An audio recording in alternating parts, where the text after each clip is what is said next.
Good morning, Raptor Freaks. Lexi out here, and it's Thursday, and we're doing Thursday Think Tank. Today, it's a couple of subjects I want to talk about. The main one being the Intercontinental Cup. Y'all may have never heard of this, actually. I hadn't really heard of it until yesterday, honestly. We talked a lot this summer about the moniker World Champions of basketball and how there's been an argument about how the NBA champion is not the world champion. And I think that this tournament is a good example of why this is true, because the USA has the ability to send the world champion, the NBA champion to a world championship, but they choose not to. So this tournament started last night in Singapore, and it's been going on for a long time. This has a history that goes all the way back into the 40s. And basically, the Intercontinental Cup takes the champion of 6 continents and puts them in a group. It used to be just Europe and North America, South America, Asia kind of thing, but they've added Africa in recent years. So they have 6 teams that are going to compete in this that are from Asia, Africa, Europe, South America, North America, and Australia. And each of the teams that are going, other than the one from North America, have gone through amazing amount of games to get to where they are. We're talking about in Australia, the NBL, the National Basketball League, the Tasmanian team beat in a tournament all the other Australian teams to get to this point, coached by former NBA player Scott Roth from Utah Jazz and Minnesota Timberwolves. So the representative for Australia is literally the team that won the NBL a right to be there. And they played many games leading up to this to qualify to come to this tournament. Then we look at South America. They've got a team from South America called Quizma. They're from Argentina, and they beat a whole bunch of other teams around South America, from Brazil, from Chile, from Peru. All the teams in South America, they had a tournament, and this team won out of all the Argentinian team, all the South American teams, and they represent that continent. Then we go to Africa, the new Basketball Africa League, BAL. And, well, there's a team from Angola that deserved the right to come to this tournament because they kicked a bunch of butt, Petro de Leandro, and they're there because they went through the gauntlet on their continent, and they were the top team out of all of them to deserve the right to come to the Intercontinental Cup. Then we go to Europe, maybe the most competitive continent for basketball in all kinds of ways. And we have a team from Spain, called Unicia. And listen, this team's interesting. They beat another team from Spain in the finals, and there were teams from all over Europe. Don't get it twisted. There were German teams. There were teams from all over the continent of Europe, and this team really deserved to be there. And guess who's on their team? The Spanish team that made the Intercontinental Cup, Canadian Melvin Ejim. That's right. Melvin Ejim is playing for the Spanish team in this tournament in the Intercontinental Cup, the team that won the continent of Europe. So Melvin Ejim's Spanish team is the team that's representing that continent. We go to Asia, teams from Japan, teams from China, teams from Korea. And the team that won that region is actually the team from Lebanon, y'all. A team from Lebanon went through the gauntlet and was the best team from the continent of Asia. So that leaves us with North America. How are we selecting the team that goes from North America? It's a complete crap. It's a joke. It's an absolute joke. You know what they did? All right, this is how the history of North America in this tournament is kind of not taking it seriously, has never, ever taken it seriously. And I'm going to talk about why in a second. But, they have – all right, I'm going to say this first. In the whole history of the Intercontinental Cup, which has been going on a long, long time, United States team has not won since the 1950s. And that team that won was like the auto workers team from Goodyear. And guess who played on that team? Larry Brown, former great coach of the Spurs and the Pacers and the Sixers and the Clippers. Larry Brown, coaching legend. When he was younger, He played for this Goodyear team that went to the Intercontinental Cup, and they won it 3 years in a row. That team was pretty good. They went over there, and they could honestly be called world champions of basketball. The Goodyear Auto, whatever. I forget what their name is. Their name's really ridiculous, honestly. But they were basically Goodyear's basketball team, the tire company. So, and Larry Brown paid on it. So ever since then, what has the United States, the NBA, done to participate in this intercontinental tournament, which is something that actually is like a really good feeder from all the continents to actually determine a world champion? They send CBA All-Stars. They send Marquette. They send different sorted college teams. They send the G League champion. In some years, they've sent the Lakeland Magic to this. They've sent the Rio Grande Vipers. And last year, they sent the G League Ignite to the team. Now, G League Ignite got disbanded this year, is no longer existing. So who are they sending? Would they send the G League champion at least? No, they're not even sending the G League champion. This year, they're sending something called G League United. And when Trevor showed me this roster, I'm like, what the hell is this crap? He sent it to us in the Facebook chat. I'm like, what the hell is this G League United team? It's not the new G League Ignite because they're not going to continue to play. No, it's some made-up travel team just for this particular tournament. And I'm telling you, the best two players on the team for the G League United are Juan Toscano Anderson, which is actually a known name from like the NBA, but he's not even in the G League at this point, and Charlie Brown. Charlie Brown, who used to be in the Philadelphia 76ers organization on their G League. The G League United is a team that is not even good enough to be in the G League, guys. That's messed up. Now, why would we do this? We have an opportunity. This tournament is going on before the season starts, and easily they could send the Celtics. Why wouldn't they send the Celtics to this tournament? The NBA champions. Because send them and let them go see how they do against all these other teams. Let's Brian Windhurst says. You know why? Because they have everything to lose and nothing to gain from it. And it's all about this too, right? Let's think about this. If we sent the Celtics to this tournament and they did not win, if they did not dominate like the USA basketball team does in Olympic sports, in basketball, they would look real bad. In some ways, Adam Silver would be losing money for the NBA if he sent the NBA champions, the Boston Celtics, to this tournament, and all of a sudden they lost to Melvin Ejim's Spanish team. Because I'm going to tell you this, we punt this tournament. We send these G League teams. We send these college teams, and they never do well. They get their ass beat. And some other team out there from another part of the country, another part of the world, ends up being world champions. So the opportunity is there, Adam Silver, but you have no balls to actually send the NBA team there because you know if the Boston Celtics went to this Intercontinental Cup and did not absolutely trounce everybody and run them off the floor, which they probably would, honestly, in some ways you should send the champion there to really prove that it is the world champion. But if they didn't do it, they'd be embarrassed. And in some ways, it would lower the prestige and the value of the NBA because people would see, wow, maybe there are better basketball leagues out there in the world somewhere else.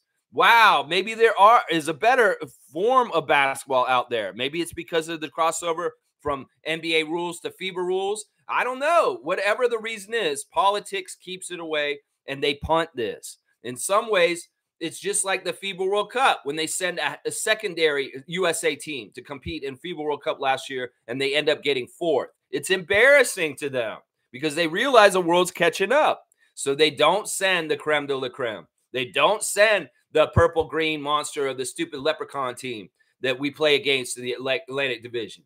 I say you're scared. I say you're wimps. I say that you're yellow and you're a little bit scared is what it is, Adam Silver, in the NBA. Why wouldn't you send the NBA champion Boston Celtics to this tournament since so many other continents are represented by a team that absolutely won a tournament to have the right to be there? It's in some ways insulting that you send a bunch of G League cast-offs to perform in this Intercontinental Cup that started last night in Singapore.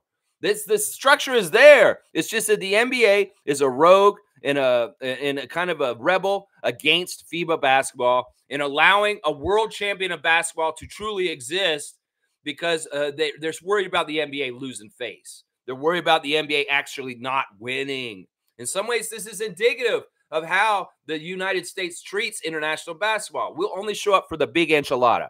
We only care about the Olympics. We're only going to send the best of the best to the Olympics. Is it because of the money? Probably. It's probably like Intercontinental Cup does not derive a certain amount of money. So they're going to be like, we're not wasting our time with sending the Celtics to y'all. Yeah, is this worth it? We have more to lose than to gain. And I think that's exactly why. In some ways, they're wusses. They're scared. And if we could have a real world champion moniker, Noah Lyles, if they would send them to there, because this is the perfect tournament for it. 6 teams, 6 continents. The 6 best teams that played in the tournament in their continents come to play in a big continent, a Intercontinental Cup in Singapore, which started last night. They've already started a couple of games, and I expect the team that represents North America to get dead last. That's right. That's right. Apparently, in the history of the Intercontinental Cup, the team from Basketball Africa League has not won a single game yet, but that's going to change real soon, I'm sure. That's going to change real soon. I'll bet you Angola will do well this time. Hopefully, they probably will beat G League United, which is such a farce of a team that was just thrown together like that. You go Melvin Ejim. Let's go Spanish team that's representing the continent of Europe with Melvin Ejim, Canadian, playing for it in this tournament. So that's a little down low on the Intercontinental Cup. And y'all are probably wondering, what the fuck is Lex talking about this morning? I've never heard about this shit. Yeah, that's because they won't put it on blast on this continent. But all around the world, everybody else is looking at this as the World Championship of basketball in some ways. Other than the one at FIBA World Cup when Germany won that, it's another place where Adam Silver could put the NBA in international competition and actually get the true moniker of world champion. But he's too scared. He knows that if the NBA does not kick ass and do well, the value of the brand will go down. And he doesn't want nothing to do with that. He won't even chance it. So he punts these kind of competitions. It's not like the timing's not bad. You could send the Celtics over there right now. Maybe they're too busy. Maybe the players are like, no, I'm on my off season. You're going to get me to go to some half-ass thing that's different. The Olympics just happened. Why are we going to this? Well, it's because you're a team in the NBA and you are not the Olympic team. And in some ways, you need to defend the championship of North America. If y'all aren't going to do this, how about we send the CBL champion over there for the Intercontinental Cup? How about that? In some ways, I say that's better than a half-ass thrown together G League Unite team. Yeah. Send the CBL team over there. Send the Niagara River Lions over there and Amari Moore and let them play in this tournament. Why don't we have a North American tournament where the CBL champion plays a champion of a lower league down there? Maybe the G League champion plays a CBL champion. And we get a couple of different leagues around Canada, United States, and Mexico. And we have a big tournament that way. Maybe some of the countries like Cuba and Dominican and Puerto Rico, they have a league. Maybe we get those champions. Maybe we get some sort of FIBA-related tournament in North America where we actually have a real team going there instead of some thrown-together G League cast-off team called the G League United. Seriously, this is crazy. We have these opportunities. We have good growing leagues. No, the NBA will crush it. We can't legitimize the CBL in this way. We can't have this league from Mexico be involved in this. It's messed up. And in some ways, the fact that we are sending a bunch of cast-offs from the G League for the representative of the continent of North America is a joke. We could do better than this. Come on. And Adam Silver, don't hold it back. Let us send the Niagara River Lions to this tournament if y'all aren't going to send the Celtics, is what I would say right there. So, yeah, the framework is there. FIBA's like, yeah, Adam Silver, send us the Boston Celtics. We'd love to have them show up and play the champion from Spain that is coming there with Melvin Ejim on it. We'd love for you to come and play the Tasmanian team from the NBL in Australia. We'd love for you to come play the Argentinian champions. Yeah, and prove that the Boston Celtics are true world champions. But there's no balls hanging from Adam Silver. is what I'll say right there. So, yeah, there's my little spiel on the Intercontinental Cup. Y'all are probably like, what the fuck is Lex talking about this morning? I have never heard of Intercontinental Cup.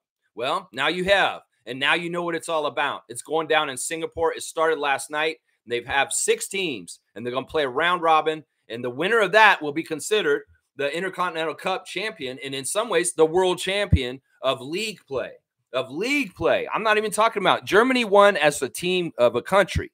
Germany with Dennis Schroeder and the Wagners, they're the world champions of team play because they won FIBA World Cup last year.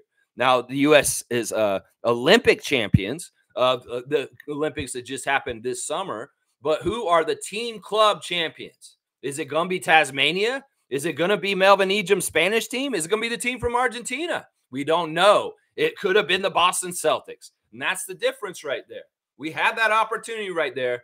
But Adam Silver is scared. He's scared. And he knows that if he sends that team and they half-ass it, well, they could look real bad and it could cost money for the NBA. So, yeah, there's my spiel today on the Thursday Think Tank. What do y'all think about the Intercontinental Cup? Do you think that it could morph over time into what I'm talking about?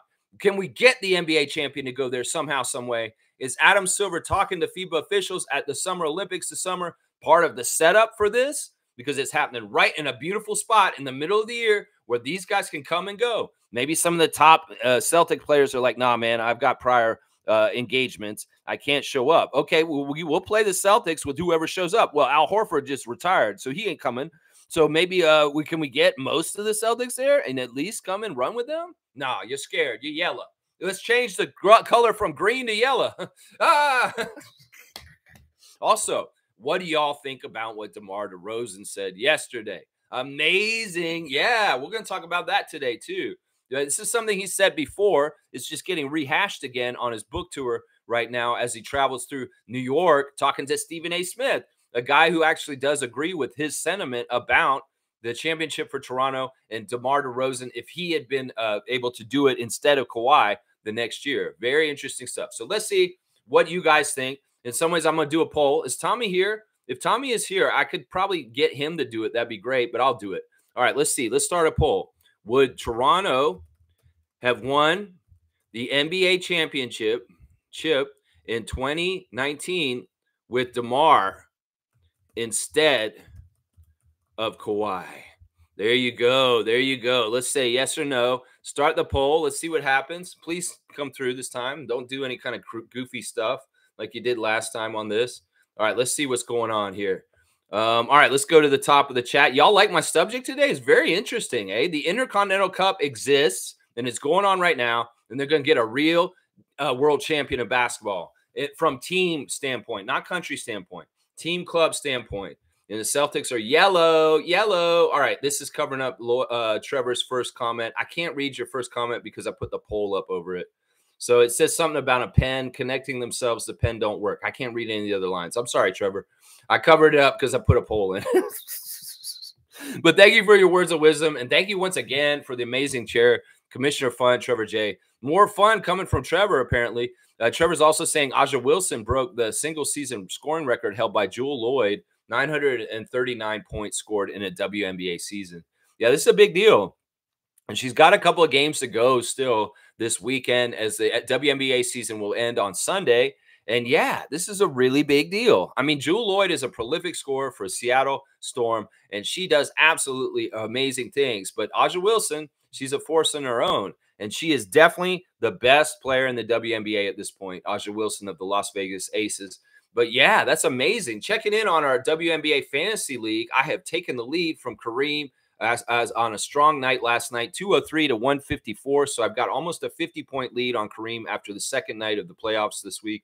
And David is about 50 points behind MK in the championship bracket for the gold. It's going to be either the defending champion, MK, versus our commissioner trivia champion season 2, David Saborin. Very much a battle there in the finals. It's very exciting. And then, yeah, for the bronze between me and it's a complete crap, full ass Kareem. So, yeah, it's going to be a battle right down to the end. Let's see who gets the trophies and he ends up getting the championship of this WNBA season. Yeah, and this is great news. What Trevor's saying here, the WNBA regular season is the most viewed regular season ever on ESPN's platform, racking up 1.2 million average viewers this season, and saw a 170% increase compared to the 2023 regular season. Bravo.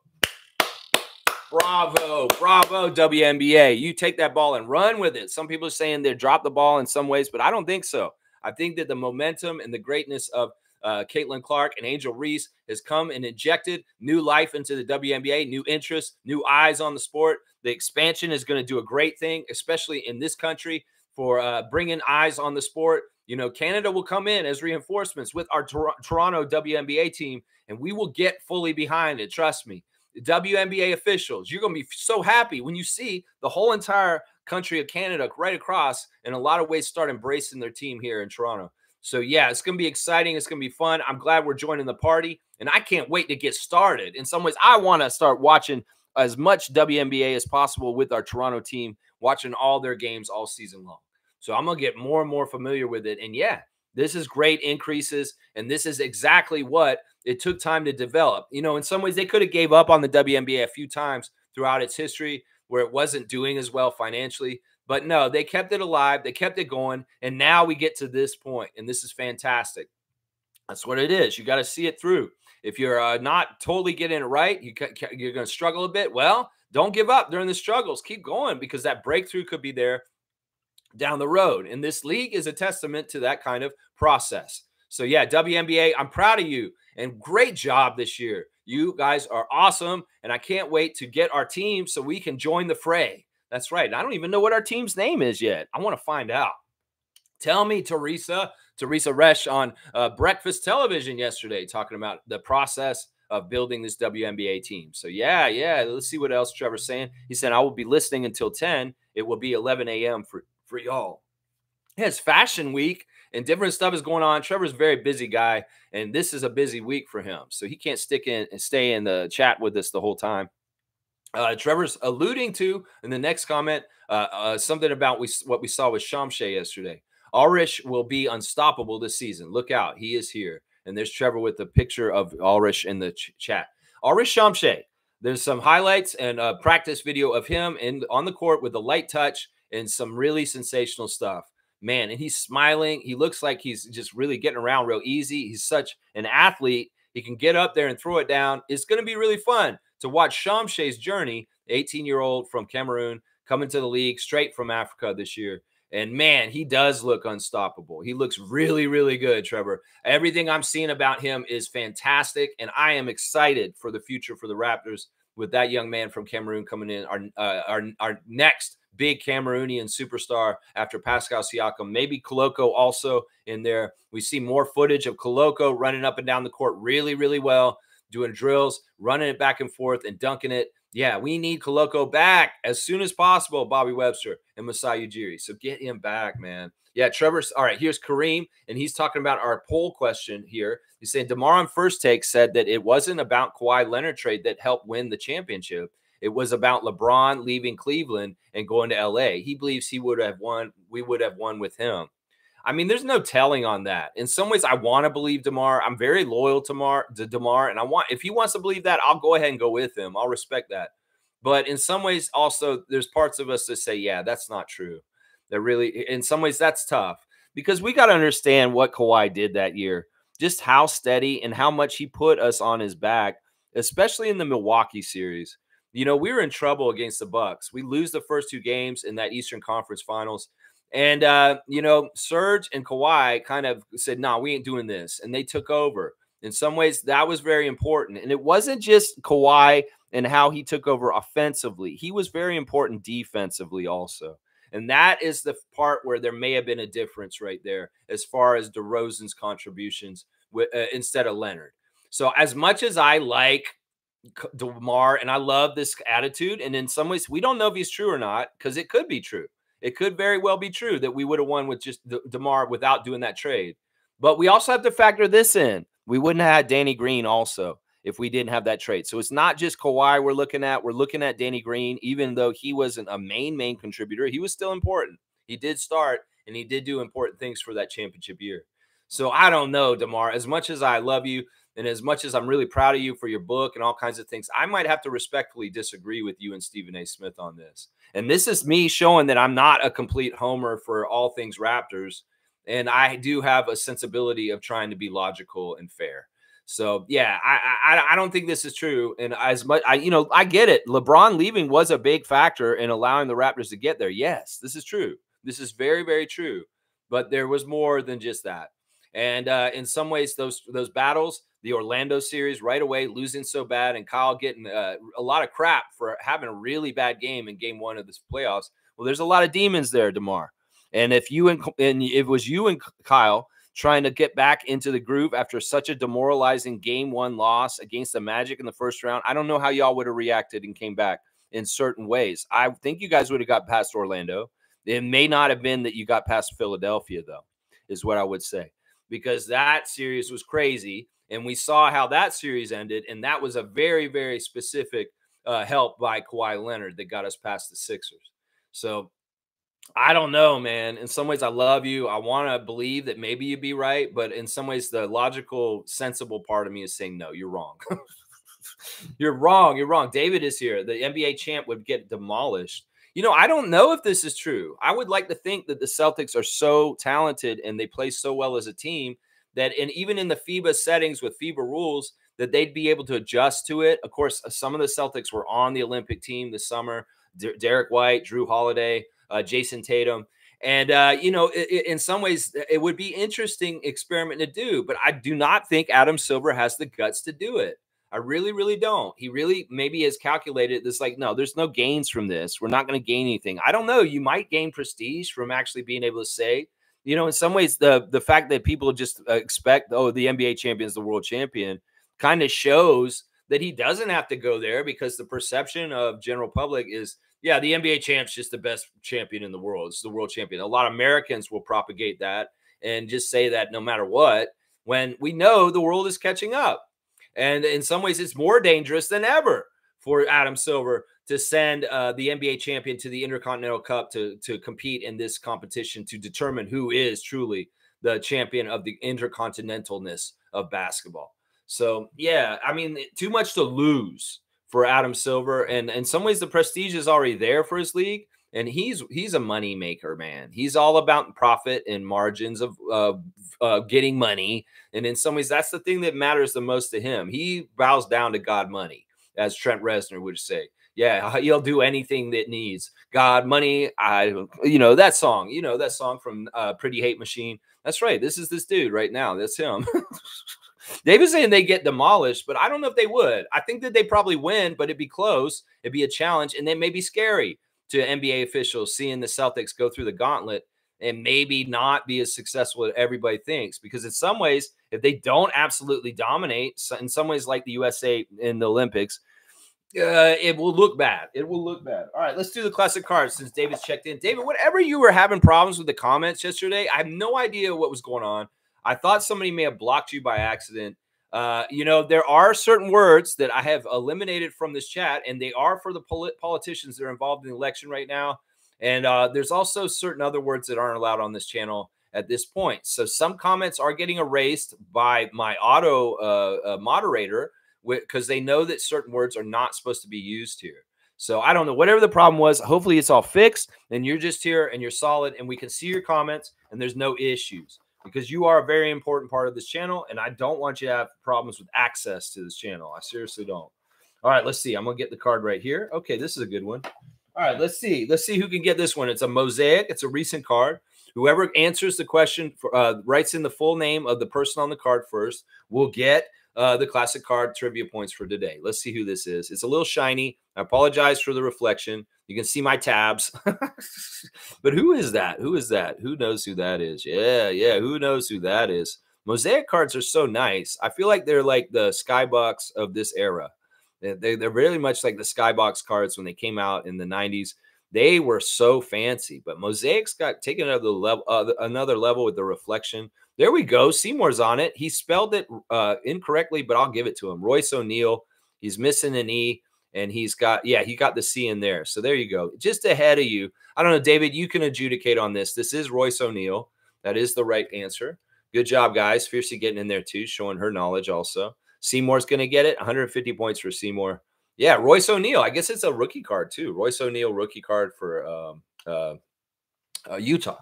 Utah Jazz. All right, good job on the classic card. Seymour Pape coming in from Calgary and getting it. The interwebs are faster through Alberta today, apparently.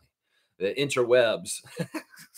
So good to see so many people in the chat this morning with me. Cowboys saying good morning, Trevor J and Raptor Freaks and Lex. Dap. He's got a strong line of Shamshays there. And there's Darko with the red eyes once again. Fire-eyed Darko is a badass. We love it. Bryce Lawson's checking in from the K-Tuck. Good morning, Lex and Raptor Freaks. Good morning to you, Raptor Freak Bryce Lawson. Always good to see our guy down south in the dirty. That's right, Mr. Lawson. I hope you're doing great today. Cowboys saying, Tom Dukes, we need red eye Shamshay. Oh, my gosh. You just want everybody to go Terminator mode, Cowboy. All right, we'll see if Tommy's up for the task. Maybe he will. We're going to just have all of our Raptors people on our emotes have red eyes. And, you know, in some ways, that could be signature. I don't know. We shouldn't do this. Let's not go too far in this trend. In some ways, we want to make it special. Think of something else. Maybe you put a little crown on him instead of Tom. How about that? You guys are putting the crown around him. Maybe Shamshay needs a crown picture. I don't know if he can do that. Like put a little Prince crown on him. That's what we want. Smooth's here. He's saying, hey, good morning, Lex. I know you're not an ESPN guy, but Shannon Sharp is in some very hot water. That's what I heard. I heard about this. On his Instagram live, he posted audio of him being intimate. He's claiming to not have known. This is hilarious. This is funny stuff. This is like Paul Pierce all over again. Paul Pierce, if people don't know this, he got fired from ESPN because he went on live on Instagram, just like Shannon Sharp, and he was at a party and he was inebriated and he had a very loose women climbing all over him, and he filmed it and he put it out in the public. He was drunk and he did not have very good judgment in that moment. And well, he lost his job on ESPN, which is a family-friendly network owned by Disney, you idiot. So in some ways, you know, that'll get you in trouble and those kind of things. So Shannon Sharp pulled a Paul Pierce, huh? In some ways, it may not be as bad because it's audio instead of video, but I don't know. We'll have to see. Also, in some ways, Paul Pierce is not as important in some ways to the ESPN family as Shannon Sharp. Shannon Sharp is such a prominent talking head on their channel, whether he's good or not for what he does. But yeah, that may save him in some ways. But we'll have to see how this plays out. It's hilarious. I did hear a little bit about this yesterday. I did. And I'm like, what is up with these guys get wild on Instagram Live? I mean, come on now. That's not smart. That's not smart. Really not smart if you're a public figure. Fiercely saying, good morning, fam, and happy Thursday. Happy Thursday to you, MJ. Hope you're having a great day. David's saying, that's hilarious, Smooth. It is. It's very hilarious. It is funny. It is funny. I could expect Gary Trent Sr. to do something like this on his Instagram Live. But Shannon Sharp, come on, man. Come on, man. Come on, man. So we're saying yesterday the audio was on for a long time. Man, it was crazy. Did you listen to it, Smooth? Did you listen to it? Is some lady going, oh. Shannon Sharp getting his freak on and sharing it with everybody. That's crazy, man. Touchdown. Kareem saying, I second what Trevor J is saying about Ulrich. Ulrich is going to be going to run laps in the G League with that baby Kareem hook shot. I'm excited because one of the things about the G League that really is the gatekeeping between coming to the league and from the G League is your height. And a lot of the G League is undersized. A lot of those players are very talented and they're really good scorers, you know, like J.D. Davison, but they're not like, or Javon Freeman Liberty, but they're not like, their problem is they don't make the league because they're undersized. So you're going to send an 18-year-old kid who's a full, mature, NBA-sized body. He could have a very dominating effect in this league because nobody's tall enough to get near him in the air. So I'm excited about this. I really am. And I think you guys are onto something. And I think you're very much predicting very correctly that in some ways, I still think that in some ways, Shamshay could end up like Boucher in the G League. Boucher went down there and dominated. That 1 year he played on the G League, the 905, he absolutely killed it. He was the MVP of the whole entire league and the defensive player of the year. So I'm going to say there is a strong chance that Ulrich Shamshay, if he's coming along quickly, if he's adapting fast and he's really thriving, he could do this because he has those chops physically. He has those gifts. He has the speed, he has the length, and he has the timing. and he has the aptitude. He has the want. And I'm really excited about this. Once again, y'all, we need to watch both teams this year. You may have ignored or never watched 905 your entire life. If you're a Raptors fan and you do not watch 905 games this year, you are missing out. Because in some ways, I have a regret that I didn't watch the 905 around 2015, 2016 more. Because that's when Freddie and them were down there and they were starting to kill it. So in some ways, you really want to be a top-notch Raptors fan, you need to watch the farm system. You need to watch the new bench mob that the Masai Ujiri and Bobby Webster just collected on the second day of the draft this summer. You need to come and see them because they're a preview of the future. And in some ways, if you see the 905 action, you can probably start detecting what's going to be coming up to help the Raptors on the main squad. And then in your friend circle, you could be like, I knew about this guy because I've been watching 905 for a couple of years, and this guy has been coming up. He's really good, Shamshay. So that's what I'm telling y'all, Raptors fans. Get into the 905 this year. This is the year to jump on board. If you have not been on the board, on the wagon with them yet, you need to do it. And don't be like, oh, it's G League. I don't want to watch that. No, it's going to be entertaining. It's going to be fun. And people like Shamshay and Jamal Shed are the reason why. That's right. That's right. Right there. I love it. I love it. I love it. Alan's here. Alan Tam. Bam, son. DeRozan said on Stephen A's show that he believes the Raptors would have won a championship with him. His only dilemma was LeBron, but he went to L.A. You know, let's not make fun of him, Alan. I think that in some ways he has some logical arguments. You know, the Raptors for many years were a very top Eastern team, winning the Eastern Conference by record at times and being the best team in the Atlantic Division. And we did do really well, considering it was the era of LeBron and Cleveland at high strength, and also with Miami. You know, he was really good in the middle of the 2010s in dominating games and controlling them. And he was a huge obstacle for the whole entire East. It wasn't just the Raptors who ran into him. The Pacers ran into him. Every single Eastern Conference team found a dead end when they had to face LeBron James during that period. Now, him going to the Lakers, yeah, that really did get out of the way. And I think that in some ways he has a real point that LeBron was the biggest obstacle to the Raptors to getting to the championship. So, well, daylight opened up and boom, we jumped on it. We got in there. And if some of it may have been forecasting and planning by Bobby Webster and Masai Ujiri to figure out this is the time to jump because LeBron's gone now. And now we need to go ahead and get this team in the right final form for a championship. And they did. And they successfully executed it. And we got that chip right there, baby. That's right. So what I think that, you know, you can laugh at him for thinking this, but this is so true. LeBron was a huge factor in the Eastern Conference for that period of time. And him moving out of the way, we don't know. We can't say this for sure. But in some ways, I have already given evidence why I think he may be incorrect. But yeah, let's not laugh at him. There's no reason to laugh at him. David's saying, wow, is it still posted? Ha ha, ha ha. Oh, the Shannon Sharp stuff? I have no idea. In some ways, you want to go check it out, David. That's on you. Fiercely saying, that's smooth. I read about that incident. What a shame. Unless the leak was on purpose. We never know nowadays. Yeah, who knows? In some ways, this is, you know, I'm an alcoholic. I don't drink anymore, but I used to drink so much that I get uncontrollably not very good judgment and really not aware of my surroundings. He could have been very inebriated and not even understand what he was doing. He could have turned it on himself. He was so drunk. It could be that he was so drunk he wasn't covering himself up in the way to protect himself, and somebody else did it to him. That's what I'm saying. In some ways, it's like, you know, getting drunk is fun, guys, but really losing complete control of yourself and awareness is not good. It's not safe. And in some ways, even a big, huge, strong guy like Shannon Sharp is not safe for you either, because you could be in trouble like this. I mean, it's crazy. It's crazy. So he's saying, oh, on his podcast, he's completely heartbroken and embarrassed. Well, man, it's crazy. In some ways, I don't have respect for ESPN talking heads. And Shannon Sharp is one of the most bombastic ones. I don't look at them any different. They're all the same. Shannon, Skip, and Steven, and all the rest of them. They're all just kind of, in some ways, they're indicative of the decline of ESPN. They're indicative of the decline of sports journalism. They're indicative of the problem with opinion becoming news. And in some ways, I have no sympathy for him whatsoever. I have no sympathy for him whatsoever because none of them have endeared themselves to me. All they are talking heads that sit on a TV and shoot their mouths off in asinine ways often. And in some ways, if this happened to Skip Bayless, I'd be, oh, who cares? Colin Cowherd? I don't care. If it happened to Jalen Rose, I don't give a shit because it's the same shit. And in some ways, I pine and long for the days of John Saunders and Charlie Stein and Rich Berman and the early days of ESPN that was actually like a sports news channel.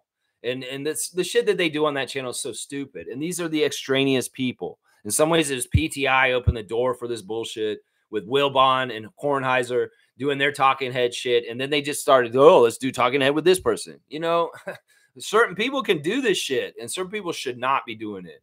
And honestly, ESPN, you're like MTV. You kind of like lost your videos at some point, the thing that made you great in the beginning. Yeah, you're just like MTV, like that. Yeah. Let's see. Cowboys laughing at Kareem. Fiercely saying, why do they keep asking DeMar about 2019? Stephen A hates Kawhi so much. He needs to let it go. Well, I don't even know if it's – I mean, this is a big topic with DeMar. I mean, it's valid to talk about. I know they bring it up and it rehashes, but, you know, DeMar's on a book tour right now. He's all over the place. He's doing TV in different places. And, you know, different people are going to do different things. I mean, I don't even think it's like that they hate Kawhi and they're trying to diss Kawhi. I think that in some ways they're just saying a what if. But once again, a what if like this is just kind of like all their programming that they do on ESPN. It's like a waste of time. I don't like to talk about what ifs on this channel very often. I like to talk about shit that happened or could possibly happen soon, predicting. But I don't like looking back and saying, well, what if this had happened in this? What the fuck, Marty McFly? You don't have a time machine. You don't have a DeLorean. We don't ever know. You can't go back there and switch and say, Masai, don't make the deal. You're in Africa in the hotel lobby with them. It's like, Masai, I know you're thinking about doing something right now. Don't do it. Just promise me, don't do it. No, if you do that, you're not a Raptors fan because we got that championship and Masai needed to make that call. So, yeah, don't Marty McFly this. Don't get in there with Doc Brown and that DeLorean and try and come back to the future and go and tell Masai in that hotel, don't trade DeMar for Kawhi. No, don't do that because the way it went is the way it was supposed to. And this thing's behind me. And that's what I'm saying right there. Yeah. Gareeb saying, are we talking about Shannon Sharp's sex tape? Sure. We'll talk about it a little bit. I have not heard it. Very surface level information about it. But yeah, I've said my spiel on it in a way. Yeah, somebody's saying at Kareem, I was talking about it, man. Yeah, you guys have brought it up, and I don't mind talking about it. It is a valid thing to talk about today. Alan's saying, DeRozan, you're good, but you were not LeBron in 2019. Go on YouTube, Stephen A. Smith with LeBron. It was just this week. Yeah, I know. They brought it up yesterday on First Take because DeMar's doing the media rounds. He's everywhere right now. He's popping up everywhere. He's doing all kinds of podcasts, all kinds of different stuff. He's on Podcast P this week. So, yeah, he's everywhere. One of the things that DeMar said this week on Podcast P that I forgot to mention is absolutely amazing, and he's exactly right, is that he says that one of the biggest problems with the league at this point is the players are not taking it as seriously as they did when he came into the league. He really shined a light on this issue with what is wrong with the league since he came in the league in 2009 to where it is at this point now.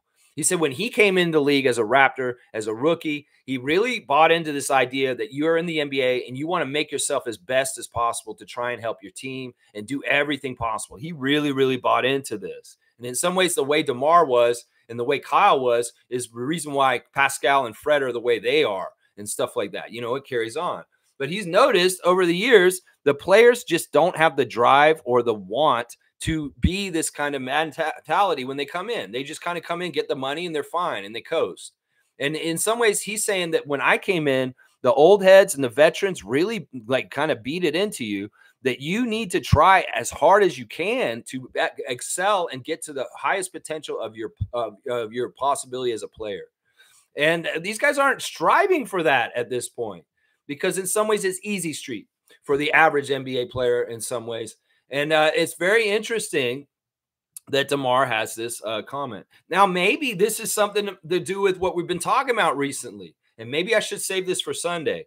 This subject is like maybe the squeeze on the middle class of the NBA players, as far as the guys who would be making mid-range money, is to entice most of those guys to say, well, either you're going to be a short-time NBA player, you'll fizzle out in like 2 or 3 years in the league. If you don't get off your ass, youngsters, and do what you're supposed to do to be the highest potential you can be in the NBA, well, you will never get to that Scotty Barnes money. So in some ways, is that what this is? Is a squeeze on them to get the young players to kick in the ass, to have better effort and care more about the league? Maybe we could explore this on Sunday special report this Sunday. Maybe we will talk about that. But yeah, it's very interesting what DeMar said, and he's seen it over the course of his career, how the overall want to do better and fulfill your potential as an NBA player has dropped in the last 15 years of his career. So yeah, very, very interesting. Very, very interesting stuff like that. Yeah. Fiercey saying, Smooth saying at Fiercey, his job with ESPN is in trouble because of it. Yeah, well, if they're going to do what they did to Paul Pierce, I mean, in some ways, the precedent is set. So I don't know. We'll have to see what happens. He's probably begging a lot of forgiveness. He's kissing a lot of asses, and he may have to go on an apology tour. You know, this is once again something like, you know, you could look at somebody like Marv Albert and what happened to him. We brought him up yesterday, and how he continued to be able to do his career. They covered it up. In some ways, this is going to be something about color of skin. Is like, yeah, we'll take care of Marv, you know, because he's ensconced in Knicks history and he's important. We'll cover up his bullshit. But will you do this for Shannon? I don't know. We'll have to see. I don't want to think that it has to do with race sometimes, but often in these kind of sex scandals, it can. It very much can. But we'll see. We'll see. Marv Albert can continue with his career, and he was biting some lady's back. And he had to go to court for his. And it was a real big scandal. But he still survived somehow and continued to do games for the NBA. What was that? I didn't understand that. He should have been canceled, honestly. All right, let's keep going. Seymour saying Iverson wanted to PJ Carlesimo as his coach, Larry Brown, and Sprewell choked out PJ. Yeah, I remember this from back in the day. Iverson wanted PJ Carlesimo, and he hated Larry Brown.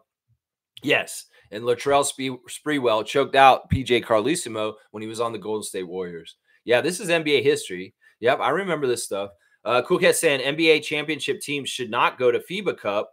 Better to keep the leagues separate. Marketing would generate money discussing who is better, money for both leagues. So you do think they should not go to the FIBA? Well, they don't go to the FIBA World Cup. FIBA World Cup's for country competition.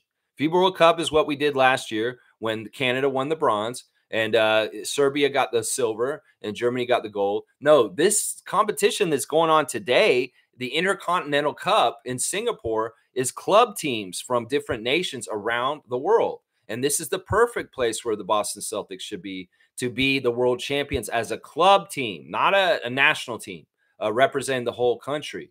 So the NBL champion from Australia, the champion of all the leagues in South America, the champion of the BAL, the champion of Europeans, the best European champion, going up against all the other European League champions. They've distilled all the top teams from all the other continents. And meanwhile, from North America, we're sending a team called G League United that has guys that aren't even in the G League. They are cast-offs and on the fringe of making the G League.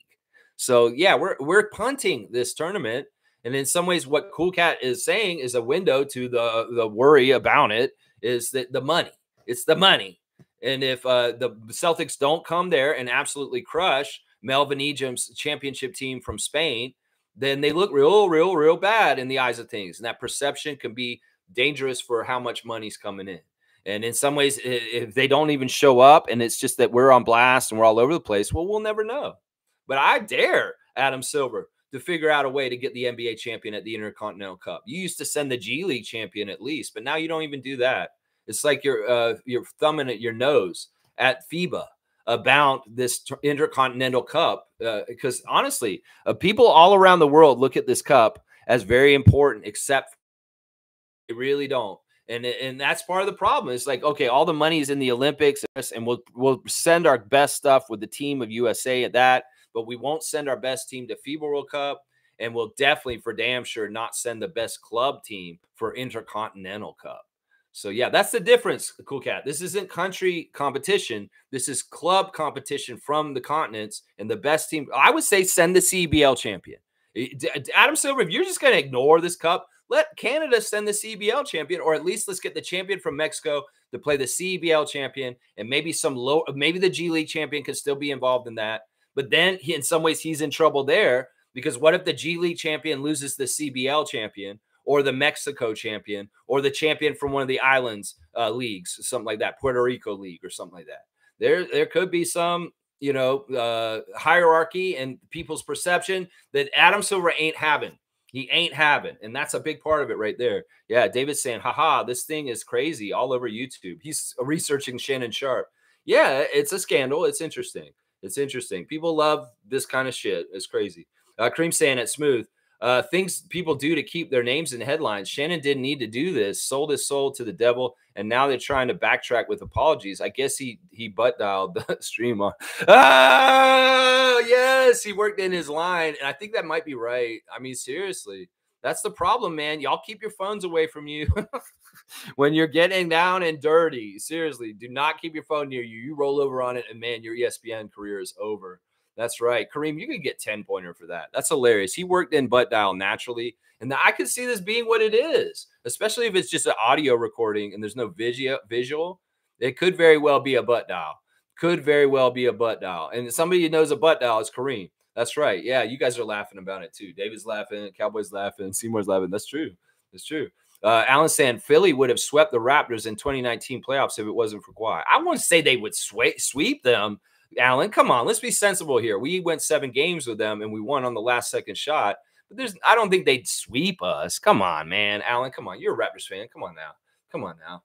Randolph saying, bless a good morning to our beloved Raptor Freaks, most informative gang. What thought is driving you this morning? Just one small positive thought in the morning can change your whole day. I love that. That's true. You want to get up on the good side of the bed. And in some ways, this is a great time to reflect on what you're grateful for. That's a really good action to do right first thing in the morning. It could be as simple as like, I'm grateful that I woke up alive again today. I'm grateful that I woke up and I have this ability to do this still because I'm healthy and I'm physically able to. Or I'm grateful that I have this person in my life because I really, really care about them and love them and I'm cherishing them so much. This is a great way to start your day, Randolph. And thank you for your words of wisdoms. Blessings to the Phillips family and all the Raptor Freak families out there. Let's see what Leo's saying real quick. He's saying the best things in life aren't things. And that's very true, Leo. That's right. The best things in life aren't things, Adam Silver. That's what I say right there. Yeah. David's saying, Alan Tam, bam, son, you're right. Your ass right out of here. No, Alan's cool. He's feisty and he's fun. And in some ways, I love Alan. And I mean, he's entitled to his opinion. He's saying that he thinks that they would have swept us if without Kawhi. He's wrong. We know he's wrong, but it's fine. Let him have his opinion. That's right. Yeah, hold your L. That's what Seymour saying. Hold your L, Alan. Hold your L. Cool Cat saying, I like the concept where NBA FIBA players meet for World Cup every 2 years and every 4 years for Olympics. NBA just expand leagues around the world. Yes, CBL champion can participate. That's what I'm saying. This is the difference. Team USA stuff is Olympics, FIBA World Cup. This is different. Intercontinental Cup is clubs, and they're not by necessarily nationality because our guy, Melvin Ejim, is playing for the European champion right now. Melvin Ejim, Canadian on Team Canada's Olympic team, is playing for the team that's representing the continent of Europe. So in some ways, this is not a nationalistic thing. This is in some ways showing what is the best club team from all the leagues around the world. It's not assembling the best athletes from those countries like Germany with the Wagners and Daniel Tice and Dennis Schroeder. No, this is the teams that are existing in leagues, competing in their leagues and coming to a huge cup and playing at that. The BAL champion, the NBL champion, the champions of all the European leagues, the champions of all the South American leagues meeting there. Why are we sending a thrown together group? Like, I'll tell you the roster that USA, that North America is sending over there. It's ridiculous. Now we have a result from this morning already in 2 of the matchups. The G League United has won their game against Quisa, who is the team from Argentina. So that thrown together team actually did win their game, their first game in Group B. So G League Unite beats the Argentinian teams. Now, maybe this is part of how they make the hierarchy of power and prominence, that a team we just threw together of talent is actually beating a champion from the South America continent. So, and then the other game that happened this morning, Melvin Ejim's team from Spain, Unicaya, beat the Angolan champion of the Basketball Africa League 94-78. So those are actual results from the Intercontinental Cup that happened last night, and that they're the first 2 games of the tournament so far. So yeah, G League United starting great, but let's go look at their team. Like seriously, this is an epitome of half-assing sending a team to this tournament. And in some ways it's in defiance and fying that it was like, yeah, thumbing my nose at you. So here's their roster, guys. And as I said, the most known guy is Juan Toscano Anderson. He is the most known guy on this team. The second most known guy is Charlie Brown. And then after that, we got Taze Moore, Isaiah Wong, Kisi Tominaga, who's a Japanese player, Broderick Thomas, Deontay Burton, Jordan Bowden, Rob Baker II, Michael Foster Jr., and MJ Walker. The only 2 names on there I know are Charlie Brown and Juan Toscano. And that's it. Those other guys, I have no idea if they're in the G League currently. I don't even know. I don't even think they are. So it's a weird thing. I would love for them to get a North America's tournament, take the CBL champion, a champion from other countries around, a USA League champion, maybe the G League champion would fit, and do this from our continent. But then once again, too much for Adam Silver and the NBA brand and to lose by not sending it. So they'll punt it. We'll send a group of thrown together misfits that aren't even they're barely in the G League. Yeah, it's just how it is. Fiercely saying it smooth. Ouch. Maybe he should have stuck with the initial claim that his account was hacked, not to lose his job. I don't know. Either way, once again, I'm not knowledgeable on this subject. Y'all are more, but I am enjoying the conversation just because y'all are funny. That's right. Cowboy saying alley-oop to the sheriff. All right, we'll do that. Let's do an alley-oop to old Seymour Pape. Seymour Paper there, Seymour. I want you to get more paper coming your way. I'm wishing that for you. So, yeah, we'll give you a three-pointer. You're at 130 now. Seymour Pape, 130 dunks in the year of 2024. That's right. Ta-da. Ta-da. All right. That's right. You give me my cue.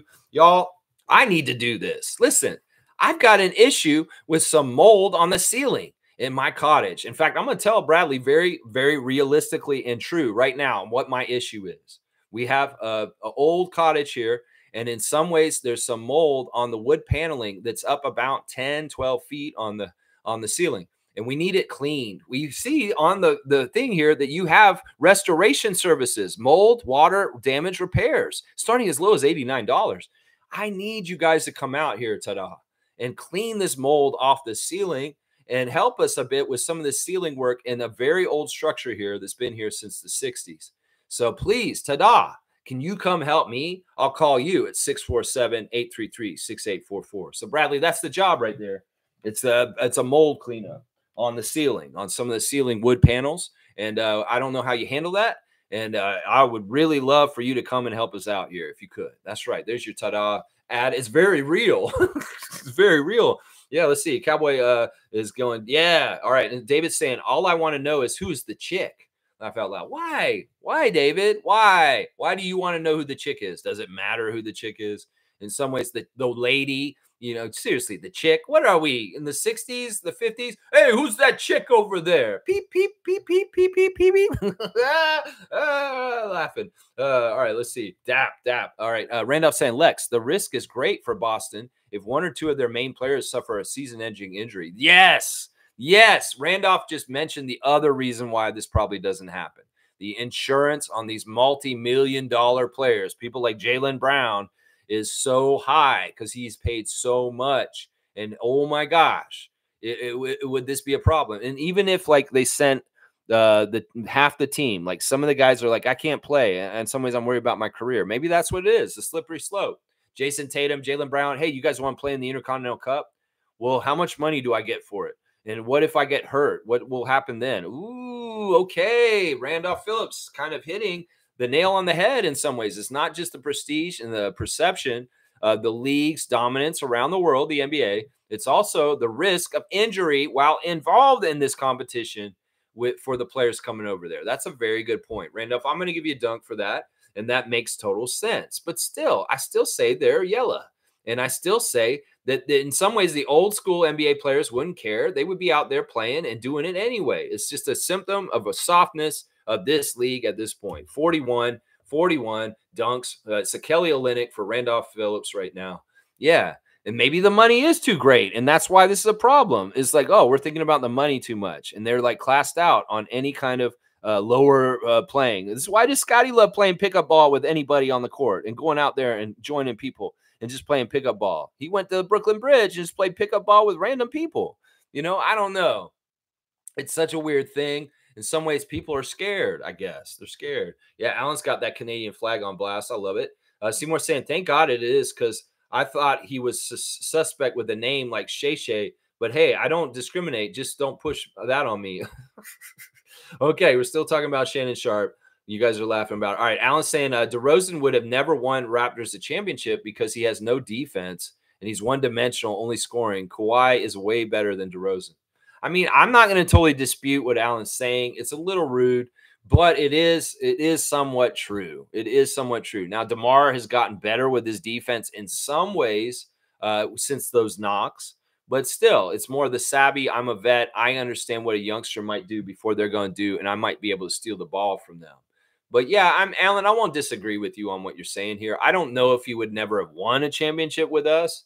I would have been okay with trying to figure out and see more. But I am really glad that Masai knew better, and he made the tough call. So man, we can't do this, Marty McFly. There's no DeLorean that we can jump in with plutonium and go back and find out. Carlos saying, I'm sorry, Debo. Those Bucks and Philly series were brutal. I don't see them winning those series with DeMar. Yeah, Carlo sounds about right. Those two in particular, we may have been able to beat the Warriors in the finals with DeMar switched out for Kawhi. But those two series against the Sixers and the Bucks, we had our backs to the wall a few times, and Kawhi rose up and carried us at times. So that's important. Yeah, Fiercey's got Aja Wilson on fire. Yeah, what a great season for the WNBA. I'm so proud of that league, and I'm excited about our city joining their family and becoming a part of the league, man. I'm so about it. Yeah, Kareem saying, at David, the girl's name is Michelle. Okay, wait a second here. Why are you ratting her out? Come on now. I'm going to be like Scotty when I was talking about the real name of the Raptor. Why you want to bust this game, man? Why you want to bust her game and put her out on like that? Oh, come on now. But we got to let the internet do their investigation. I'm sure we will know her whole life in the next 48 hours. Yeah, let's not do this to this poor woman. Seriously, let's not do this to her. There's some people that are going to be like big fans of Shannon Sharp, and they're going to come at her in really awful ways, I'll bet. So let's let her stay. Like, we don't need to be investigative journalists on this. Let's just keep this business. If he made a mistake, it's his own mistake. She didn't make a mistake. She was just there with him. So we don't need to hurt her life on the side of this. Seriously. There's no reason to pry and figure this out. I'm sure they will. But in some ways, we don't need to put this on blast. Seriously. I don't know who Michelle is. I have no idea who she is. That's right. David's laughing. Smooth's laughing too. Kareem saying, I never seen the video, you pervs, but if you have the link, I might actually accidentally click it. This is like the action of Fiercey with Gary Trent Sr. in the sauna. He's like, I will not watch him in the sauna. All right, I'll go look at it. All right, Kareem. Sure, you're not going to watch it, and you think they're pervs for watching. It's all audio anyway. Yeah, so there's no video, so you can't see it. David saying, brutal. I just ashed in my coffee. Ugh. Oh, I'm sorry to hear that, David. Maybe you should quit smoking. That's what I would say. Quit smoking, David. We want you to be around for a long, long time. Put the cigarettes down. Start cutting down on your cigarettes. How about that? That's what your coffee's telling you this morning. That's right. Seymour saying, bro, you owe me a coffee now. I just laughed out loud. Oh, did you ash in your coffee too? Or did you dump it or spit it out? Because David, that's funny. Alan's saying DeRozan can't guard Giannis or Embiid in 2019 playoffs. Well, this is true. At one point, Kawhi said, I want Giannis. And he went and like started shadowing him and really playing his really good claw defense on him. And that was a big factor in the Bucks Eastern Conference Series in 2019. That is true. That is true in some ways. And and the Embiid stuff is probably important too. Yeah. Seymour saying with the pumpkin spice. The pumpkin spice. Whoa. Was it that freaky with the pumpkin spice? What? Oh, the coffee. Never mind. I know we're still talking about Shannon Sharp. I was like, is that a new rapper? I know about Ice Spice. Is there a pumpkin spice? That's who he was with. Guys, if you're really trying to figure out the mystery woman, it's pumpkin spice. That's right. David's saying, yeah, we know, David. We know. We don't care, Alan. David's spiciness comes through text so well, honestly. It really does. So he's saying it was up there last night. The audio. Yeah, yeah. Y'all go listen to it, you degenerates. I'm avoiding it. I don't care in some ways. I really don't care. Number 10. That's right. Dap to number 10. We love you. DeMar DeRozan. You're gonna be here coming to our city today, guys. This morning he's doing like the breakfast show or whatever. That there's a group that does a radio show. He's doing that show this morning in New York, and he's going to come and get on a plane this afternoon, and he'll be here in Toronto tonight, and he will be talking to the youth at Cam H in the evening tonight. And then tomorrow, of course, is the book signing here in Toronto at the Well, the Indigo Books at the Well. He will be signing his book here, DeMar DeRozan, here in Toronto. It's probably too late to get tickets. They were limited. But yeah, he's having a book signing here in Toronto, and yeah, people are going, and they're going to go say hi to DeMar.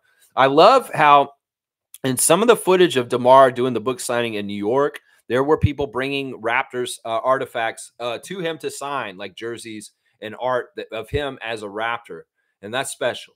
That's special. That shows something. Of course, DeMar has said this week that he has not felt an emotional connection to a city since Toronto and what happened. And I understand that. In some ways, you want to get more safe with your emotions, your connection. He got hurt real bad, deeply. And that's why he couldn't show the same connection to the Spurs or the Bulls since. In some ways, he understood more that this was a business. That's the thing that's so special about DeMar DeRozan. It's about loyalty. It's about family. It's about dedication. And he was totally loyal and family and dedicated to the Raptors. And we stabbed him in the back.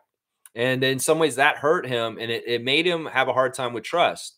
And in some ways, part of that is manifested in the fact that he didn't want to gain a certain kind of emotional attachment to San Antonio or Chicago or even Sacramento now in the way that he did with Toronto originally. That sucks. That's sad. In some ways, that's why the old careers of people like John Stockton, Reggie Miller, Tim Duncan, and Dirk Nowitzki are so impressive, because they were on a team their whole entire careers. And it looks like Steph Curry will become one of those guys also.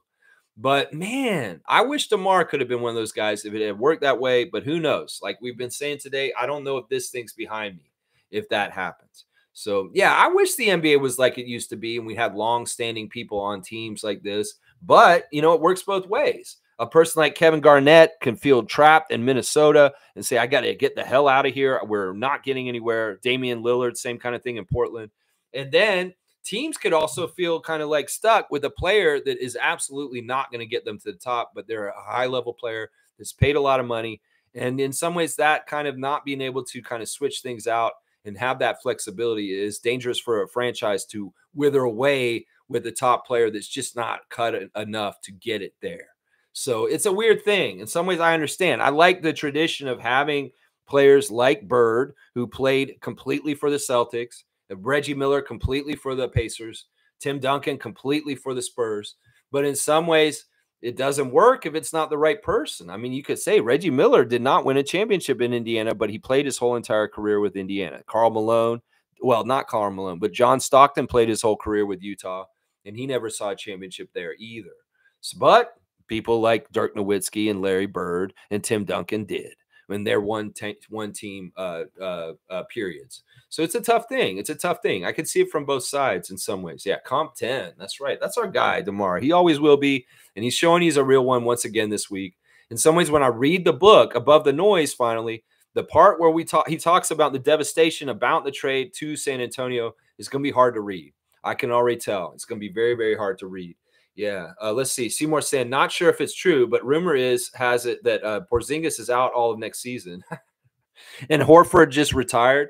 Yeah. I think it may be tough for them to repeat. You know, it's very, very tough to repeat the NBA. Some people really want the Celtics to repeat, I'm sure. Some people probably do not really want the Celtics to repeat. We'll have to see how it goes. In some ways, Laker Nation really doesn't want them to. And I'm sure Celtic Nation, of course, wants to repeat.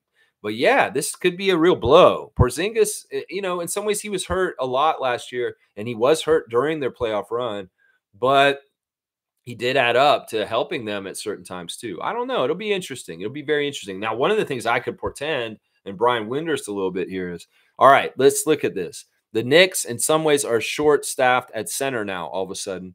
And if the Celtics are losing centers to retirement and injury, and the Raptors are adding in a whole bunch of centers and maybe even getting Koloko back, Let's think about that. Maybe Philly's got the front line that can line up with us eye to eye, as Nick Nurse would say. But maybe these other Atlantic Division foes may be a little small compared to us this season in some ways. We'll have to see. We will have to see. Smooth saying, I love DeMar, but realistically, he's not an alpha man. Kawhi Leonard was a Terminator robot. Yeah, it's a different kind of thing. It's a mindset in some ways. It's not that DeMar doesn't have that eye of the tiger, a killer instinct. He's taken over games and he's won games many, many times. But it is true, and to a degree, what Alan Tatum's saying. There are limits to his abilities and how much he can take over the game. Now, Kawhi, he can take over the game at both ends, and he can be very, very dominant. Very, very dominant. That's the thing. Being dominant in the NBA and being the absolute top dog on the court is not easy. There's very few names that can do it regularly on a regular basis, a night in, night out. People like Michael Jordan, people like LeBron James, people like Kobe Bryant, and Kawhi Leonard when he's healthy. So in some ways, that's part of it. That's part of it right there. Fiercely saying, at Seymour, I would not be surprised. Always something with Porzingis. I don't know what his contract looks like, but geez. Hey, listen, whatever y'all are saying, we'll see how it is. We'll see where it's at, and we'll get going. The Lakers fans are pissed because Christian Wood just opted in to take surgery last week, and he's going to miss a big part of the beginning of the season. And there's another Laker big that's hurt. It's not going to be available, Vanderbilt. So, yeah, Lakers are a little worried, Laker Nation already going into the season because their big men are all hurt. This start seeing this could actually be a really benefit to the Raptors because we're going to play the Lakers twice, both our games against them in the first month of the season.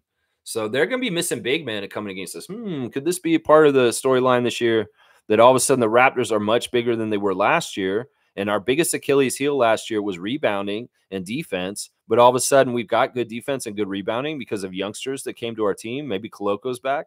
Brian Winders. Yeah. Seymour's loving that eye candy, as always. That's right. Let's see. All right. You guys did the classic card. Beautiful. Royce O'Neal. Easy stuff. Common work for Seymour Pape. 150 points. Good job, Sheriff. I love it. Yeah. Seymour saying, can I donate 50 of my points to eye candy? I think you're just trying to flirt.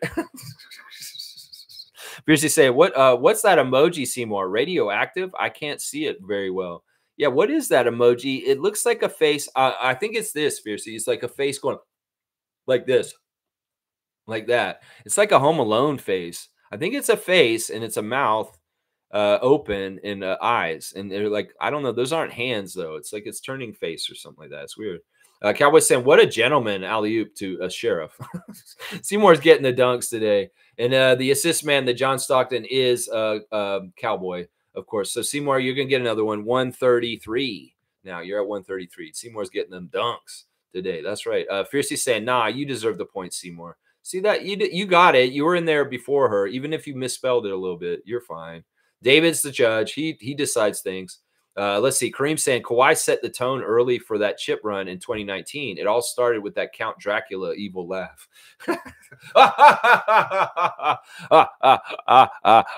Yeah, the fun guy laugh. I'm a fun guy. One championship.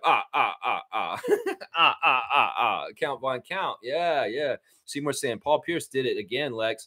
He said N-word to Keyshawn Johnson live on the air and got fired again.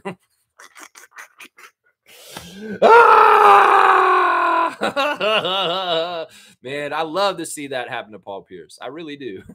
I've never liked Paul Pierce. Never, ever liked him. Oh, my gosh. And he ate so much crow when we won the championship in 2019.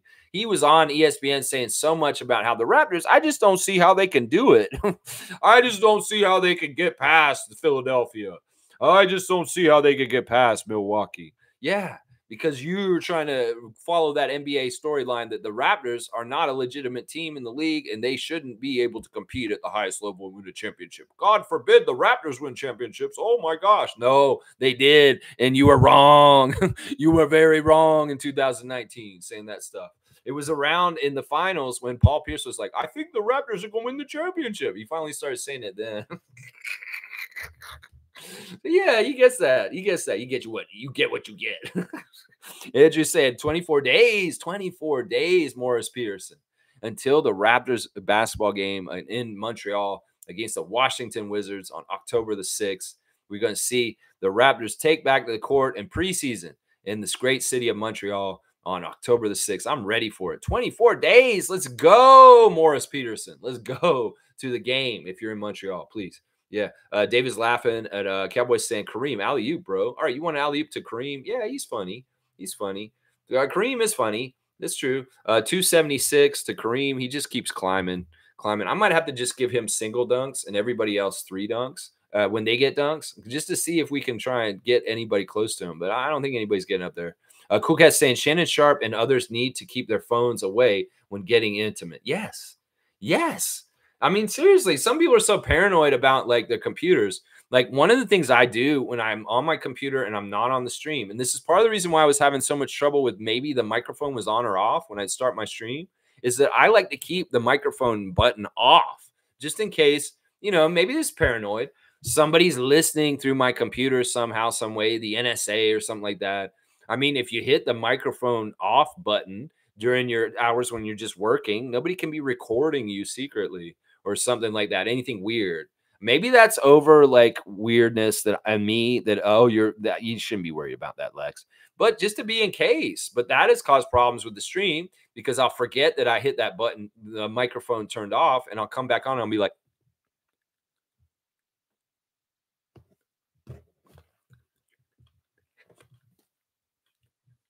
yeah, and I'm actually just talking silently. You know what I mean, like that. Yeah, yeah. David's saying, yeah, get a tripod and a camcorder, you maniacs. Okay, sex lies and videotape. All right, man. You said camcorder? What? Where are you? Where are you, David? Are you in like '86 with Marty McFly and Doc Brown in the DeLorean? Because that sounds like that when you say camcorder, bro. Who says camcorder at this point? David, I love you. That's awesome. That's so awesome. Fiercey saying, for those who want a reenactment of Shannon's mishap. What? What? Check out comedian Godfrey. Oh, yeah, I know this guy. On IG, hilarious. I'm not even tempted to search for the real thing. Falls in the same category as Trent Sr. at the spot. See, I knew that this would be in the same NSFW category for Fiercey. She's just not having this. You know, this is degrading, weird crap from these weird men. Yeah, she just ain't having it. No, none of this sauna stuff.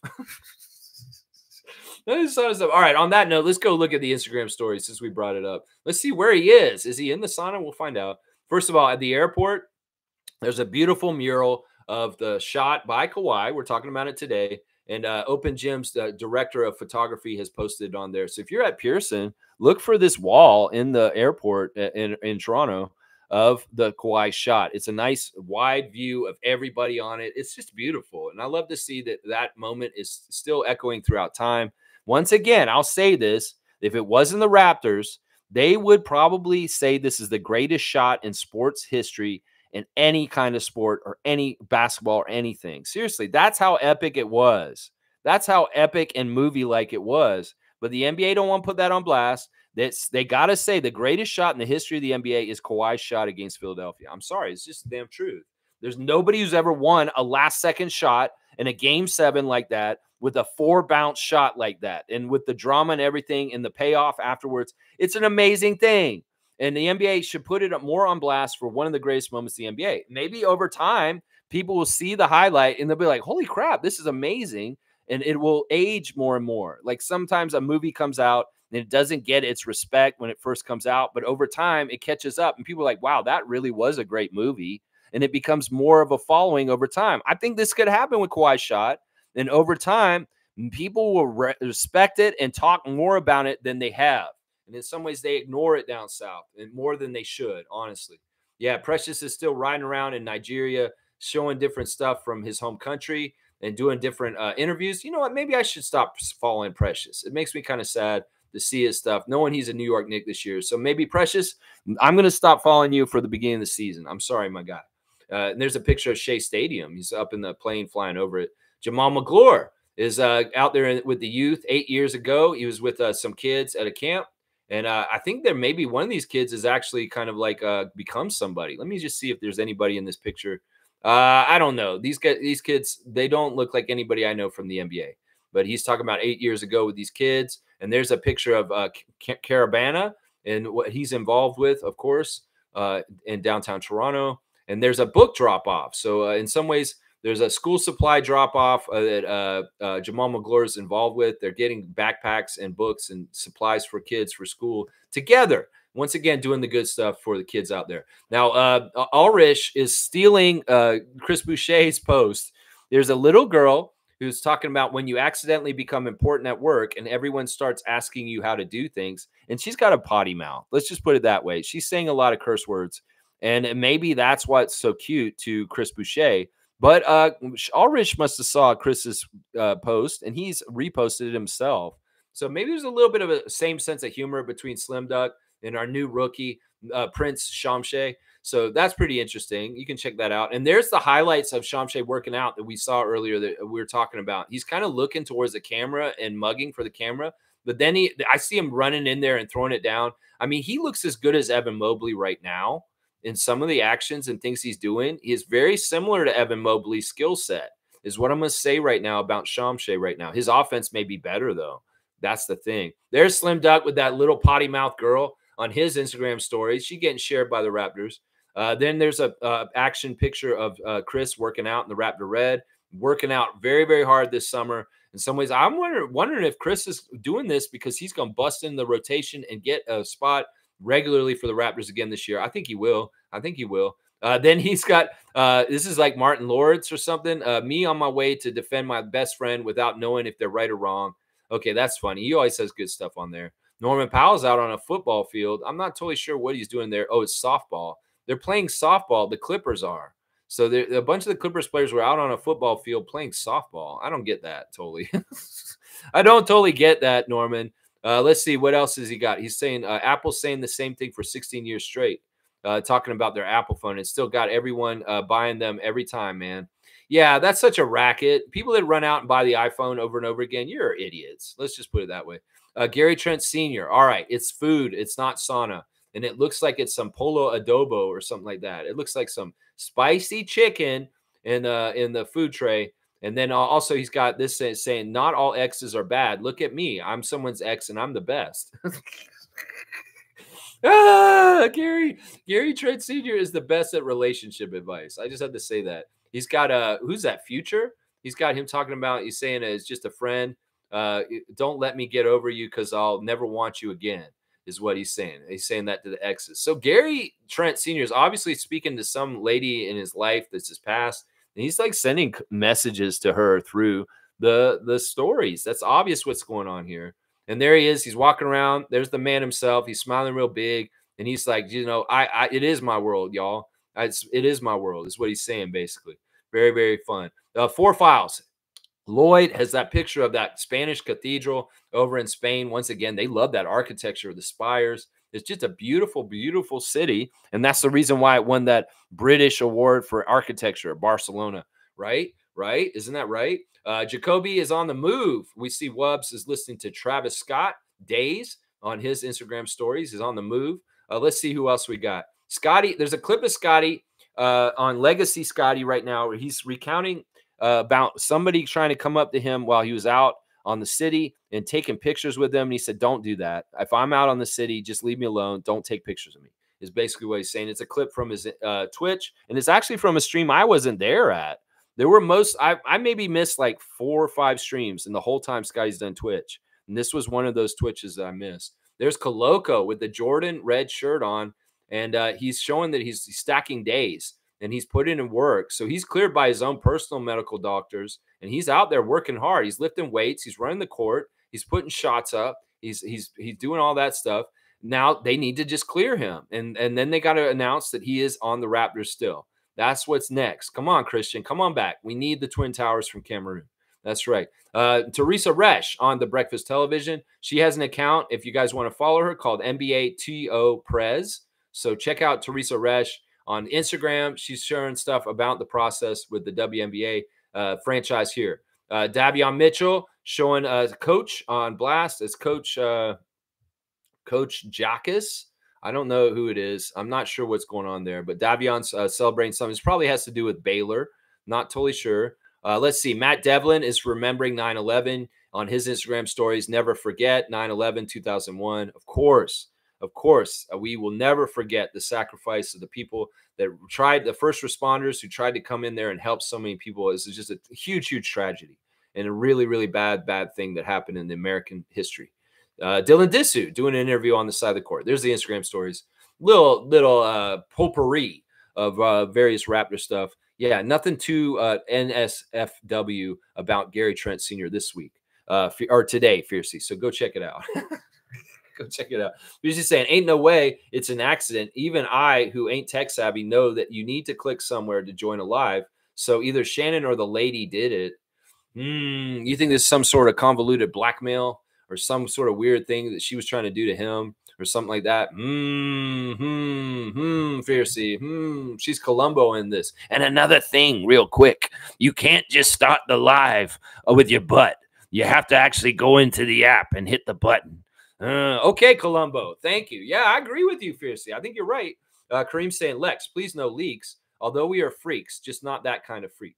No leaks. Yeah, no WikiLeaks, no leaks. Nah, let that lady's name be not identified. We know what happened when Zion's woman got identified. Well, we were barraged with a crazy maniac tweets for weeks of freaky deaky tweets last summer about Zion Williamson and his sexual escapades. Yeah, in some ways, these women don't need to be put on blast because in some ways they want that.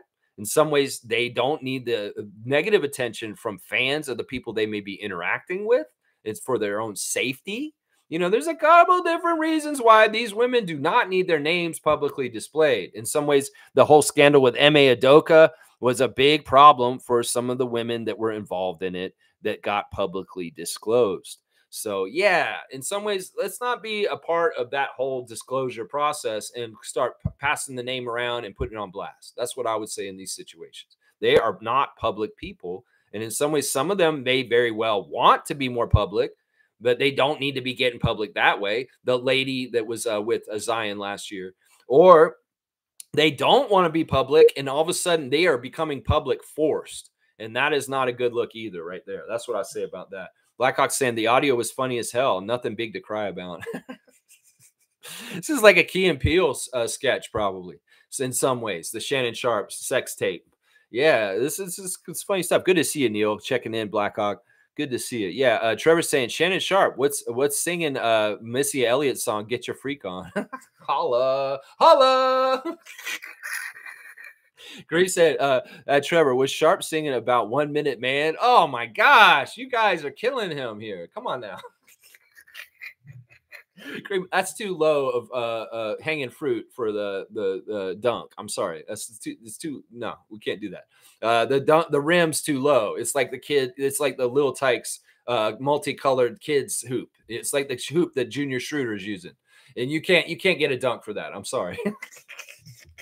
It's too small. You can't. That's too easy. All right, let's see. Kareem saying, we all know DeMar's thoughts on winning the chip in 2019, but do the San Antonio Spurs feel the same way? Asking you, Lex, because I know that's your second team.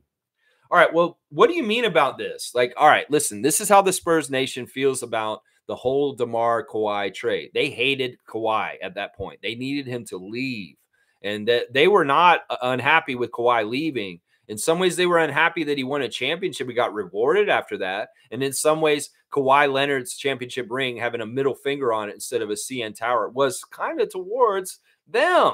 Not going to lie, because the whole acrimony between him and the Spurs organization and the fans got really ugly to the point where San Antonio people were wanting to take him down from murals and the city walls around the city.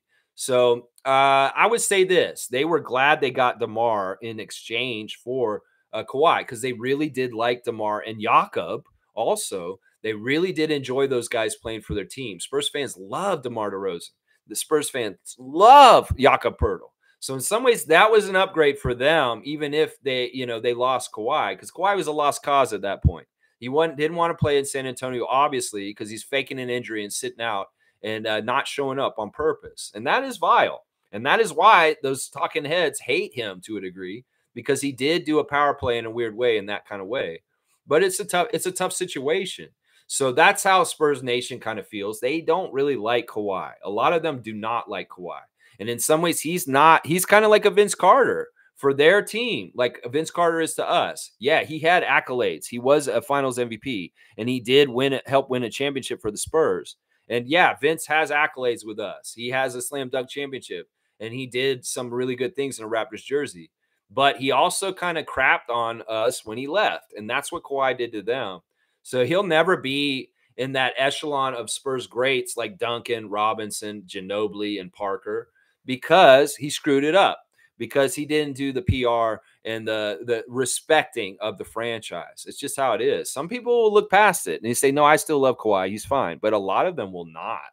A lot of them will not. And that's what it is right there, Kareem. That's what it is. Andrew's saying Stephen A was offered a new contract of $18 million over 5 years. He declined it, asking for $25 million a year. Crazy to think he makes more than a lot of NBA players.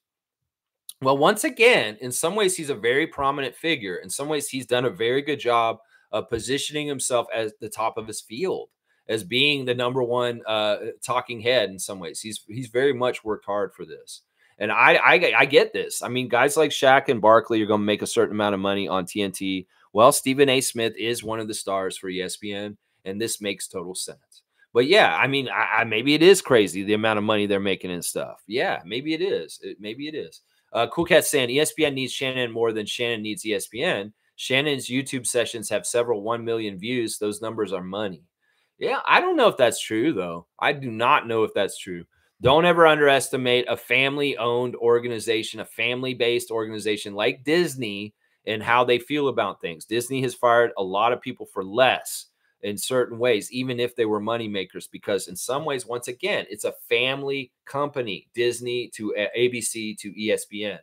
And if you're not with the vibe of the overall umbrella of the parent company, you could get in trouble. And Disney is a lot more sensitive to this than other media companies. Let's just put it that way in some ways. So we don't know. We'll see how it all blows out and gets figured out. But yeah, he may be in danger. He's obviously groveling at this point, so he understands he's in danger. Cool Cat's saying, nope, NBA is a different style and brand of basketball. NBA just needs to continue expanding their league, keep marketing as the best brand of basketball. See, that's isolationist. That's the American kind of mentality right there. Seriously, isolationist. You know, Cool Cat, that's fine. But I'm saying if we really want to use the moniker of world champion, don't use it for the NBA champion. The NBA champion is an NBA champion. And it's not a world champion if they're not at the Intercontinental Cup. I'm sorry. I'm going to stand on that. I'm on Camp Lyles because honestly, I believe what he said is true. And those NBA guys that were at the Olympics that were kind of jawing with him in the cafeteria about that stuff. Yeah, y'all are wrong, Durant. I'm sorry. Y'all are wrong. Trey Lyles is right. Not Trey Lyles, Noah Lyles. He's right. You know, in some ways, the competition of the world, in some ways, you got to have the whole competition invited. And bring your best. If you're not going to do that, you're scared. Well, you don't get that moniker. I'm sorry. The Celtics, if they were playing in Singapore this week, I'd be like, yeah, you could say you're world champions because we're sending all the champions from all the other continents and they're going to figure it out this week there. But no, y'all sent Charlie Brown and the G League United. Yeah, I'm sorry, Cool Cat.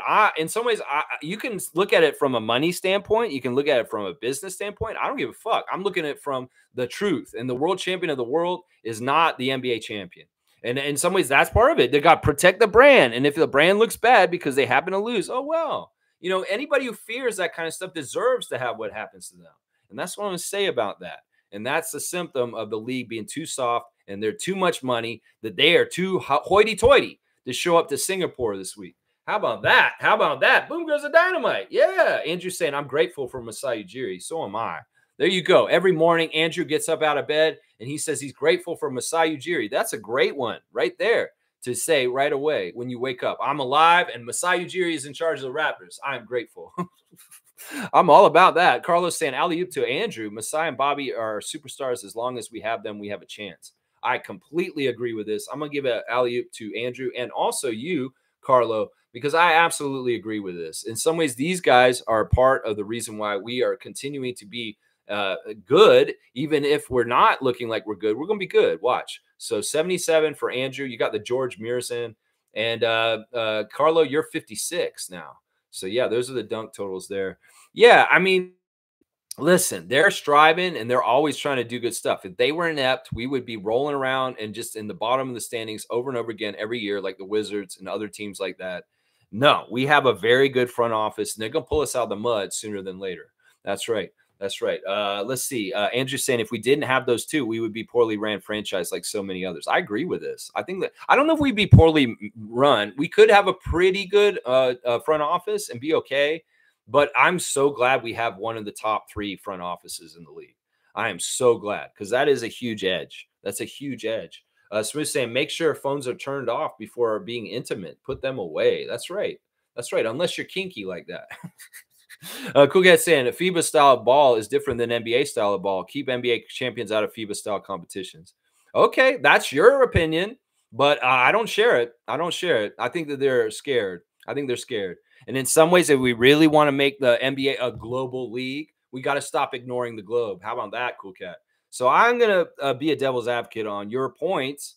And I'm going to say, yeah, sure. In some ways, I think the FIBA game is a more pure basketball game. The NBA game sucks, honestly. In a lot of ways, the NBA game is not as entertaining. Let's just put it that way. And in some ways, I think the NBA game needs to adjust more to be like FIBA, or if it wants to survive as far as being taken seriously. How about that?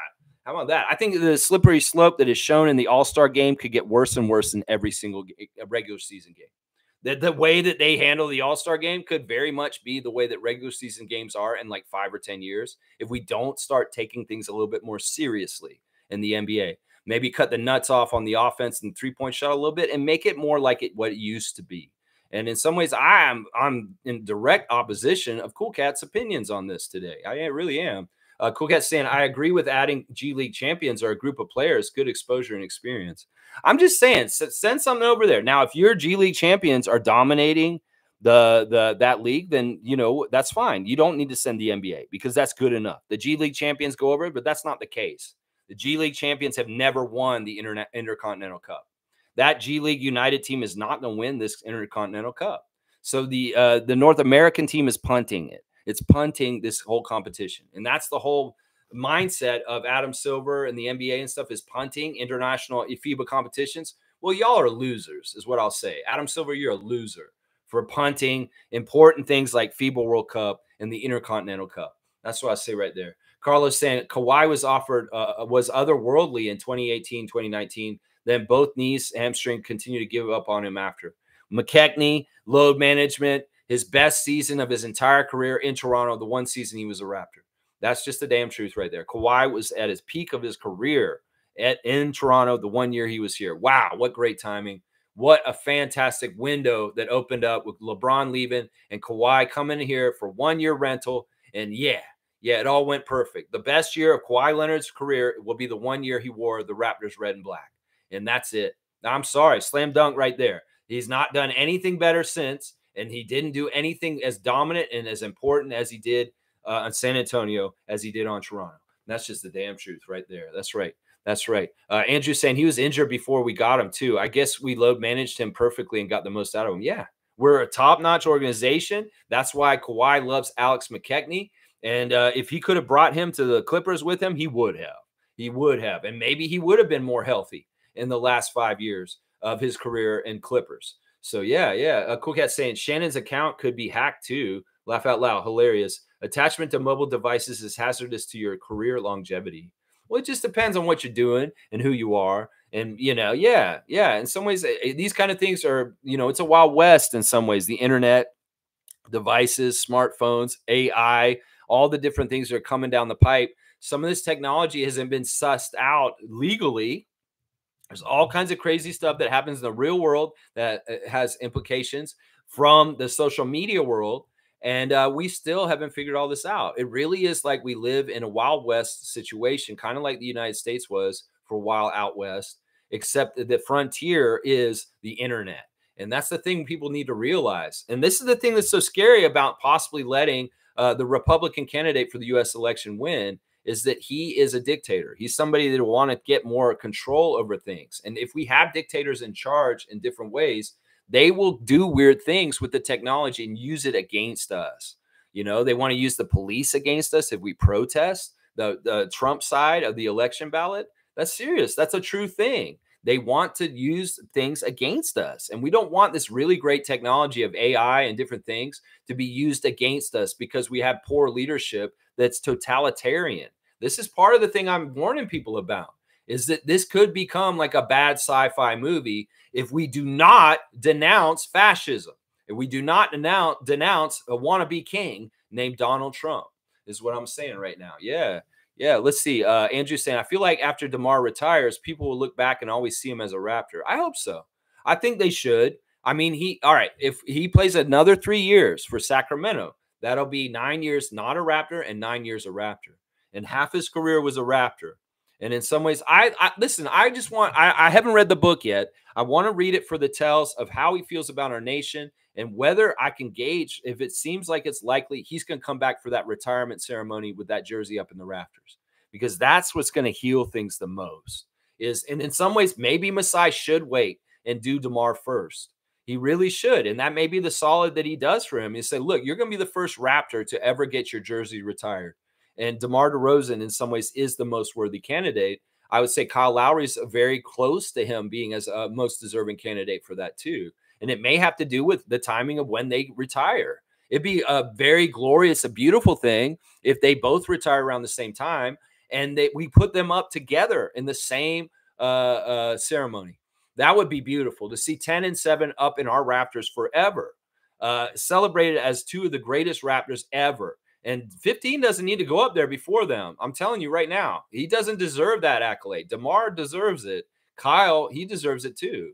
So that's what I would say about that, man. And I think it's true. And I want to heal things with DeMar even further and show just how much we recognize that him and Kyle built the Raptors culture and built us up to get to the point where we won that championship. That's what I'm saying right there. Yeah, Carlos saying, but I'm really proud of DeMar on how he's articulating his emotions and feelings. The man is growing inside for sure.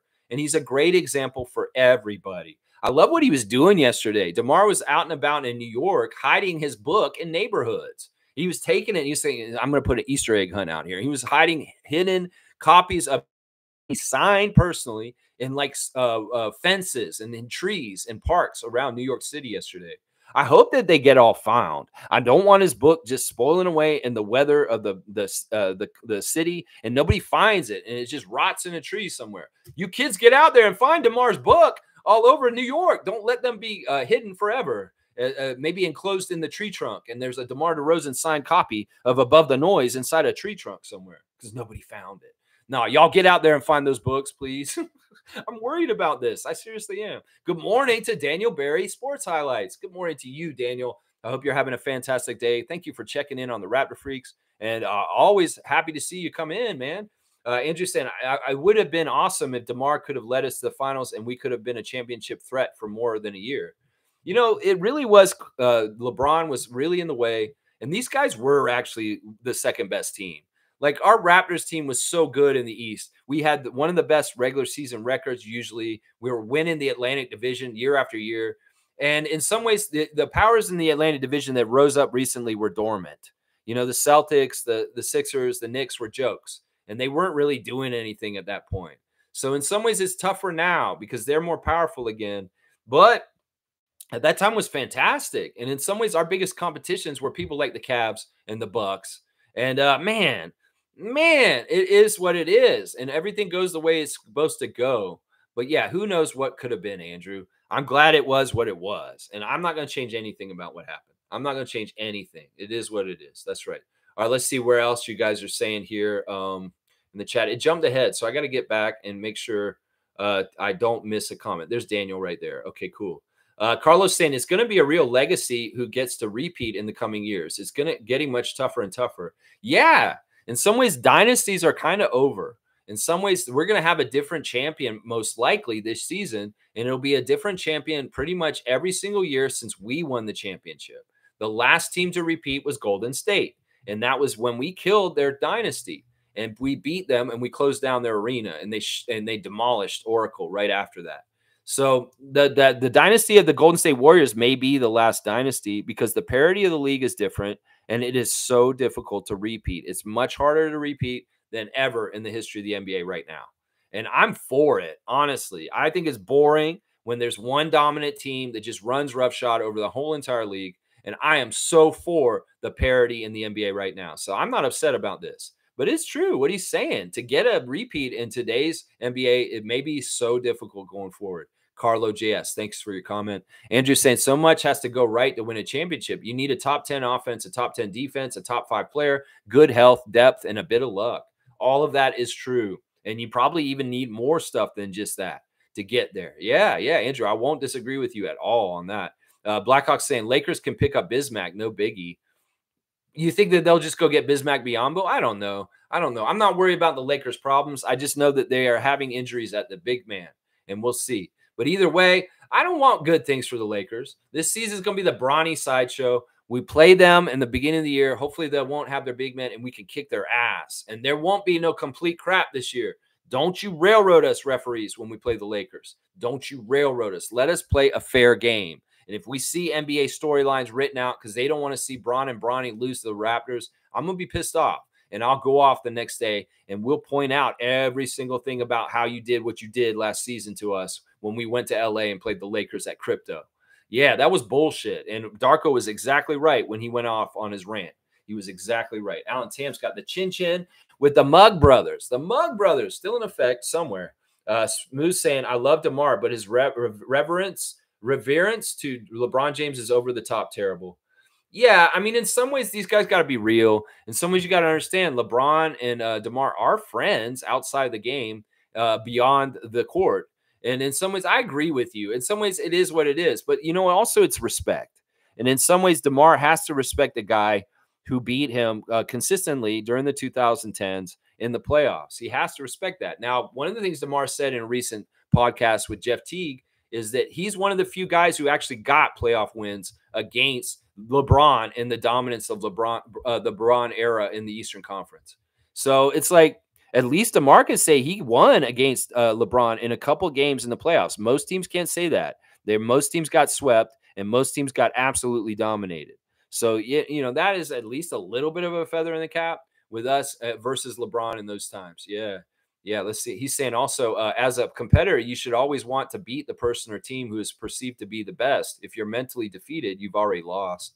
I can agree with this to a degree. In some ways, part of it was the NBA hype machine, just making LeBron bigger than he even was, even if he's really, really the most dominant player and he was the best player at that time. In some ways, there was a lot they were going against. We got to remember also, it's Toronto versus the league in some ways. And the fact that we had such level of success, even if we didn't win the championship, that's a really, really good story right there. That the Raptors were a top Eastern team and we were competing year in and year out when Kyle and DeMar were on our team. So even if we were a very good regular season team and we didn't do as well in the postseason, we were still respected and those kind of things. So it's kind of weird. Cool Cat saying, yes, you need to turn off audio and mics from all devices. You don't want hackers exploiting and recording you. See? So I was right doing this. They're recording me right now, Cool Cat. It's gonna be on YouTube. Smooth saying, and now the same person who DeMar admitted he and the Raptors could not beat and didn't blocked him from playing from his hometown team. Yeah, this came out this week that DeMar was asked by Paul George what other teams was he considering going to this summer instead of Sacramento, and the first team he mentioned kind of was Philadelphia. I think that he actually did think about reuniting with Kyle in Philadelphia, but I don't think he likes Nick Nurse. I think that Nick Nurse in some ways signifies the change from Dwayne Casey and DeMar DeRozan to Kawhi Leonard and Nick Nurse. And in some ways, I don't think DeMar would have wanted to play for Nurse. That may have been part of the reason why he didn't want to go to Philly. In some ways, he may look at Nick Nurse as a snake in the way that he got the job from Casey, his coach, from the Raptors. So in some ways, I'll bet you that's a big reason why he didn't pick Philly, but Paul George did. Because that could have easily been DeMar DeRozan lining up with Kyle Lowry and Joel Embiid in Philadelphia this summer. Now, he did mention that he did talk to the Clippers and Lakers this summer, but obviously nothing came to fruition. And the Lakers could have actually kind of brought him in. It seems like they've had trouble getting people recruited to come in and play for them. So I wonder what happened there. I don't know if it's straight up that LeBron blocked him. I know that LeBron picked Russell Westbrook over DeMar a couple years ago, But and still, in some ways, you look at this situation, and he's like, dude, you want to go home? Why didn't you pick the Clippers or the Lakers? He actually said this. I looked at the Kings team, and they're in a place to compete that I think I can help them the best, and I like my chances to help them best. He may not like the makeup of the Clippers and their old veteran thing that they've been doing with the Heat, their four players. Now that two of them have left, it's Harden and Kawhi. And in some ways, you got to think about that. You think DeMar's going to want to go play with the guy you got traded for from Toronto? No. So it could very well be no Philly because of Nick, no Clippers because of Kawhi, and no Lakers because of Pelinka and LeBron. So he said Kings was the right choice. And it's not exactly where his family lives, but it's the same state and it's not as far. So that works right there. So, yeah, it was really interesting. He also said he was thinking about the Heat. The Heat were on his short list of teams that he might have gone to. And I guess that may have been kind of weird with him and Jimmy Butler. I don't know if that's the right fit, but he was talking to the Heat also. So those were the teams that DeMar was looking at. I'm actually really glad he picked the Kings out of all those teams that are there.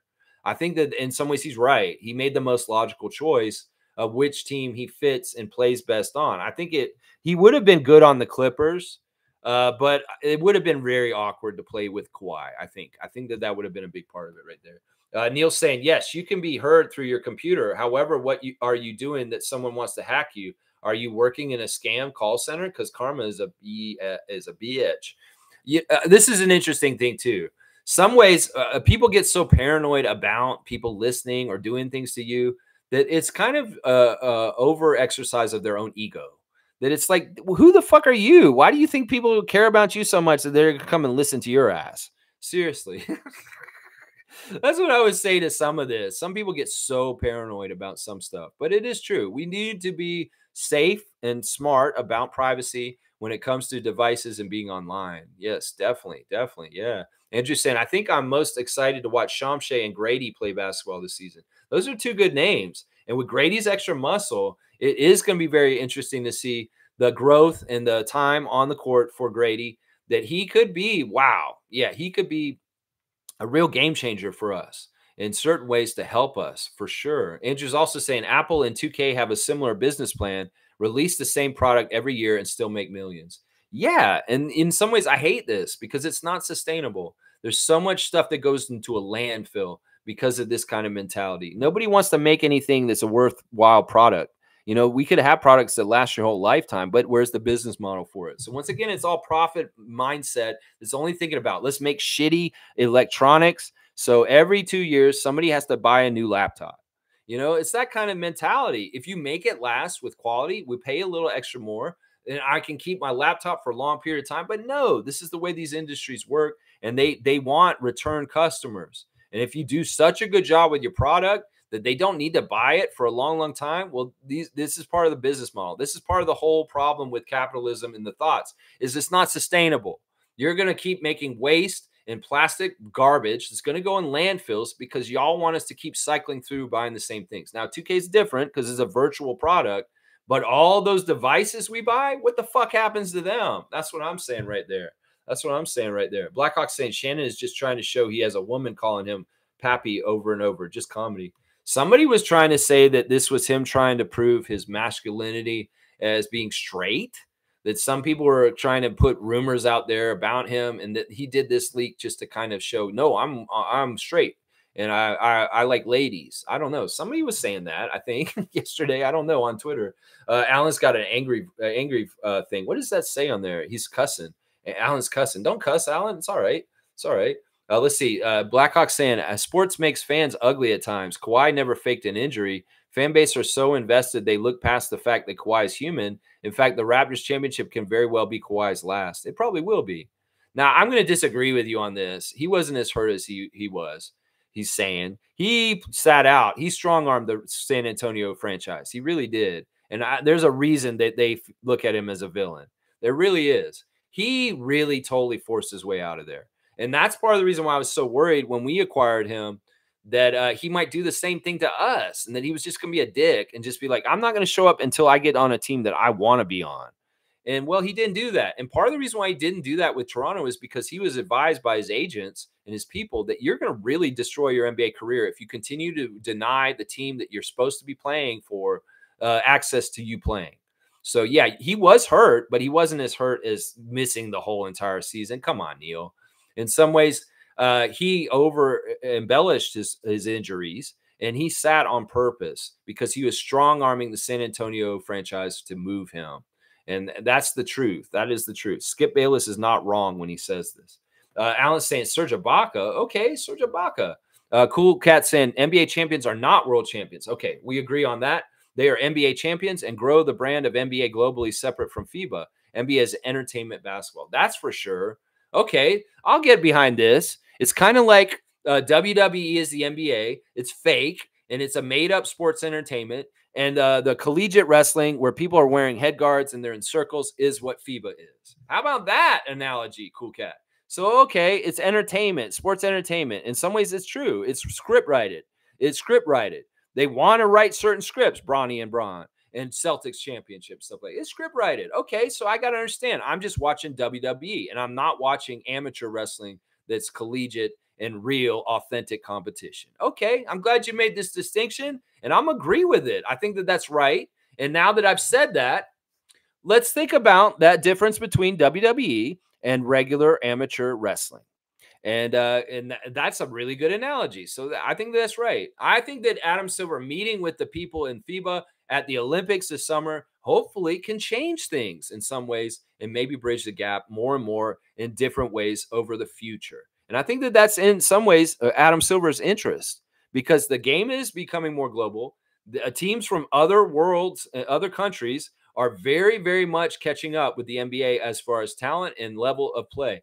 So it's got to be Adam Silver's got to be a little thinking and thinking ahead that, what's the trend here? And, well, how do I keep the power ensconced around the NBA in certain ways in the world of basketball around the world?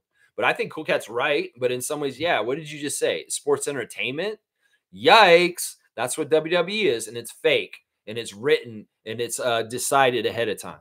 So, yeah, there we go. Blackhawks saying Serge is a role player. He accepts who he is. So he went overseas. Kawhi has to become a six man. Too much pressure on him as a number one. I think he's still the number one. It's just if he can stay healthy. That's just the problem right there. I don't even think it's pressure. I mean, what pressure does this guy have? At some point, we've all kind of forgotten and just kind of like accepted he's always hurt and he's just not going to play very often. The pressure is off of him, because if he just shows up and he's healthy and he's able to play, in some ways there's no pressure on that. We expect him to get hurt and not be available. So I don't know if there's that much pressure. Seriously. Carlos saying, I can see the Clippers starting their rebuild this year. I don't see Kawhi and Harden finishing the year as Clippers. We'll have to see. Are they going to hold on to one of them? I'm sure that one of them will probably go, and it could very well be James. And Kawhi is just going to continue to be there with Steve Ballmer. I have no idea. Andrew's saying, I feel like Kawhi is the type of dude to retire early. That could be very well true, too. I mean, it could very well be that LeBron and Kawhi are going right around the same time. It could very, very well be. And Kevin also. We'll have to see.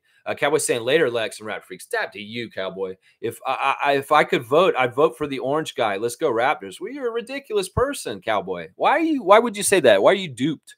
Why are you falling into MAGA lines? You're crazy. Why would you vote for Donald Trump? You're ridiculous. Cowboy, I like you, but that's a very low intelligence decision. Let's just put it that way. Very low intelligence. I think you're a smart guy. But I don't want to think that you're not, because you think you want you. I'm glad you don't get the vote. And seriously, it's probably for the best of the world that you don't. But seriously, let's get better informed. And Cowboy, let's analyze who you're getting your information from, because it sounds like you have very poor news sources.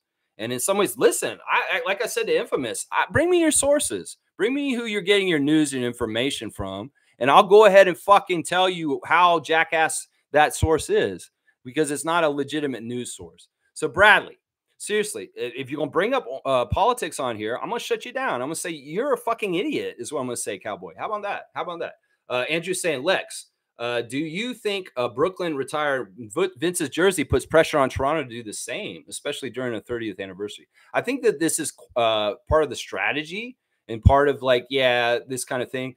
I don't think listen, it's like everybody in their lives, just because somebody else does it doesn't mean you need to do it. Now, in some ways, it may build pressure in the fans because they're all like, why would they do it? And we haven't done it yet. What's wrong? Well, y'all are younger and you do not remember the history of Vince here.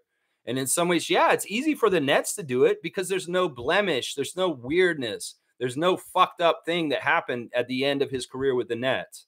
There is with the Raptors. And in some ways, younger fans just don't understand this. Well, you guys need history lessons. And maybe you need to talk to an old head like me that was around at that time. So, yeah, I don't care. In some ways, you go ahead, Brooklyn. I don't care. I'm not paying attention. If Vince has got his jersey retired somewhere, okay, he's happy. Vince has got a statue of himself outside his high school down in Florida. That's great. You know, he's getting accolades in different ways for what he does. But once again, let's not get it twisted. When we celebrate a player, we need to celebrate him for excellence in the ways that he was excellent for the team. And Vince went to the finals on the team for the Nets. And in some ways, that's an accomplishment for them because they didn't fucking get the finals very often. And that Jason Kidd, Richard Jefferson, and Vince Carter, that trio on the Nets was one of the most successful Nets trios ever. So that makes sense. The Nets don't have a whole lot to celebrate. Maybe Daryl Dawkins and Dr. J, but they don't have much after that. And in some ways, they were thirsting to retire another jersey and a guy who got him there. So, but he never took us to the finals. No, he didn't. What did he do? He went to an exhibition in Oakland, threw down a bunch of amazing dunks, proved that he's the best dunker in the history of the NBA. So I say we give him a statue commemorating the Air Canada effect on our country with bringing basketball more of the limelight, and go ahead and put a statue of one of his iconic dunks out in Jurassic Park. That is the best way you celebrate Vince Carter. It's a statue. That's a big deal. That's even bigger than a jersey. I don't want to see his 15 retired because in some ways, that's not the right way to honor Vince Carter. It's a statue, and it's for the effect of the Air Canada effect of Air Canada Carter, the way he turned on the country to basketball. That's what we need to celebrate. We don't need to celebrate his career as a Raptor on the court. In some ways, it's not that distinctive. There's a lot of guys that played on the Raptors that have the same kind of numbers and same kind of stuff. Chris Bosh, DeMar DeRozan. Yeah, there's guys on this team that did like the stat accumulations and we're the man and stuff like that. But in some ways, I don't think we should retire Bosh's jersey, number 4. Think about that. What if we retired the number 4 for Chris Bosh? I think somebody be upset that's currently on our team. So that's what I'm saying. In some ways, we got to get the right reward for him. And just because the Nets did it doesn't mean we have to do what they're doing. In some ways, that just shows that, oh, you're just copying someone. So I don't care that the Nets did that. And in some ways, they did do that strategically to, in some ways, make us look bad or maybe put pressure on us to do this. But I don't care. He has a different history with our team than he does with the Nets. And they're fine with doing it. And it makes sense because the Nets hardly make no finals, and Vince got them there. So that's what I'll say right there. Yeah. Let's see. Cool Cat's saying DeMar DeRozan will always be a Raptor. He became a man as a Raptor. Yes, this is true. Same way Pascal, Fred will always be considered a Raptor. They become men under Raptors. Kyle became a man under the Raptors. That's right.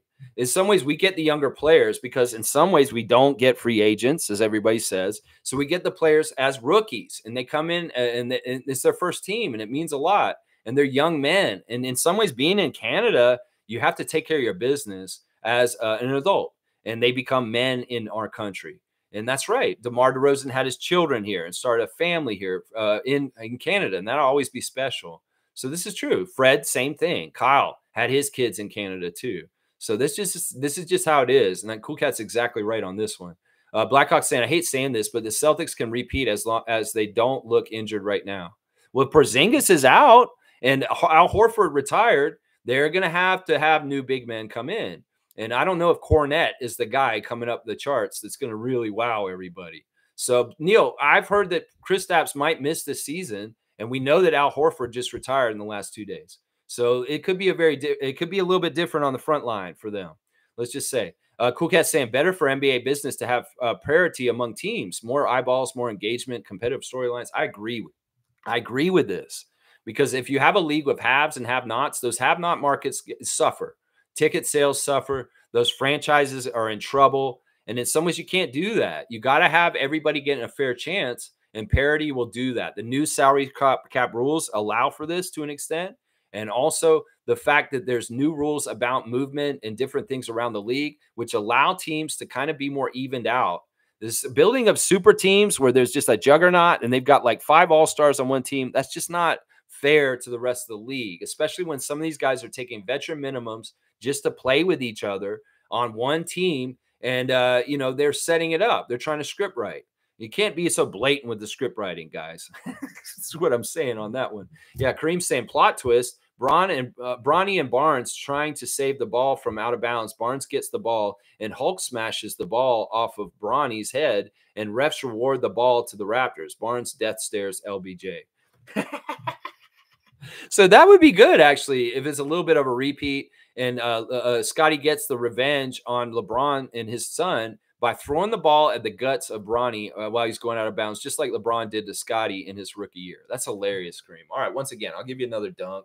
I'll give you another dunk. Yes, sir, Iski. Yes, sir, Ski. That's awesome. All right, I'm going to give you just one. 277. 277, Kareem. We got to put a cap on you. You're out of control. Blackhawks saying Kawhi cannot get healthy. Being number one is not good for him because he cannot live up to the demand. That's why Kawhi sought out Paul George. I mean, that may be true and stuff like that. But the thing is, his talent is just undeniably number one if he's healthy. I'm not saying he should be the full load guy, but even with the 4 of them last year, they couldn't balance things right, and they still couldn't figure it out. Kawhi is just too good as a two-way player that he needs to be the man. Even with Paul George, Russell Westbrook, and James Harden, he's still the man. And in some ways, it's 2 separate things we're talking about, Neil. We're talking about health, and we're talking about when healthy, what you are. And I get it. You're saying he can't be the number one because he can't carry the load because his health, it will deteriorate and he'll be on the shelf. I get what you're saying. But yeah, the Paul George, Kawhi Leonard experiment failed. And it was a really dumb move by Kawhi all around what he decided in the summer of 2019. And Paul George even talked about it on the podcast with DeMar. He said, when I went up to Kawhi, I said, yeah, man, this just didn't work out. I'm sorry, guy. I'm leaving. I'm going to Philadelphia.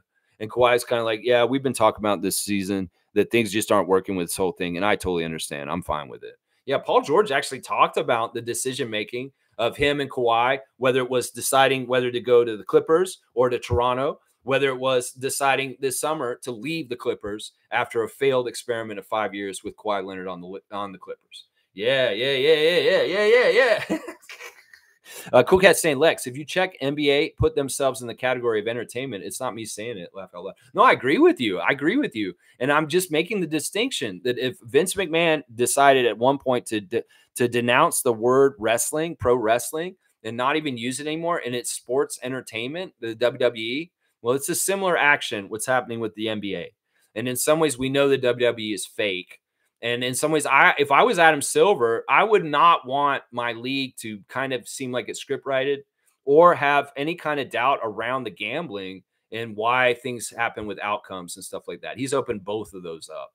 In some ways, we could actually legitimately say the NBA under David Stern was legitimate and that the teams that won on their merits. But we can't say that anymore at this point in the NBA. We know that it's script-written. We know that referees manipulate games and they do try and help other teams and hurt other teams. And in some ways, that's wrestling kind of action. That's the kind of shit Vince McMahon would do with giving pushes to certain wrestlers and burying others. And it's the same kind of action. So, yeah, I agree with you. And I'm not saying that you said that or made that up. It is how they are identifying themselves. And that's the same way that Vince decided to identify WWE. Is not a pure athletic competition anymore. It's a script-written entertainment, a sports entertainment. Well, Adam Silver, do you understand the weight of that word, sports entertainment? It kind of lends to people thinking that it's not a legitimate athletic competition that is decided on the court through the athletes. That's what I would say about that. That's what I'd say about that right there. Yeah. Cool Cat, I know I haven't totally agreed with you on some of the subjects today, but I am agreeing with you on a lot of them too.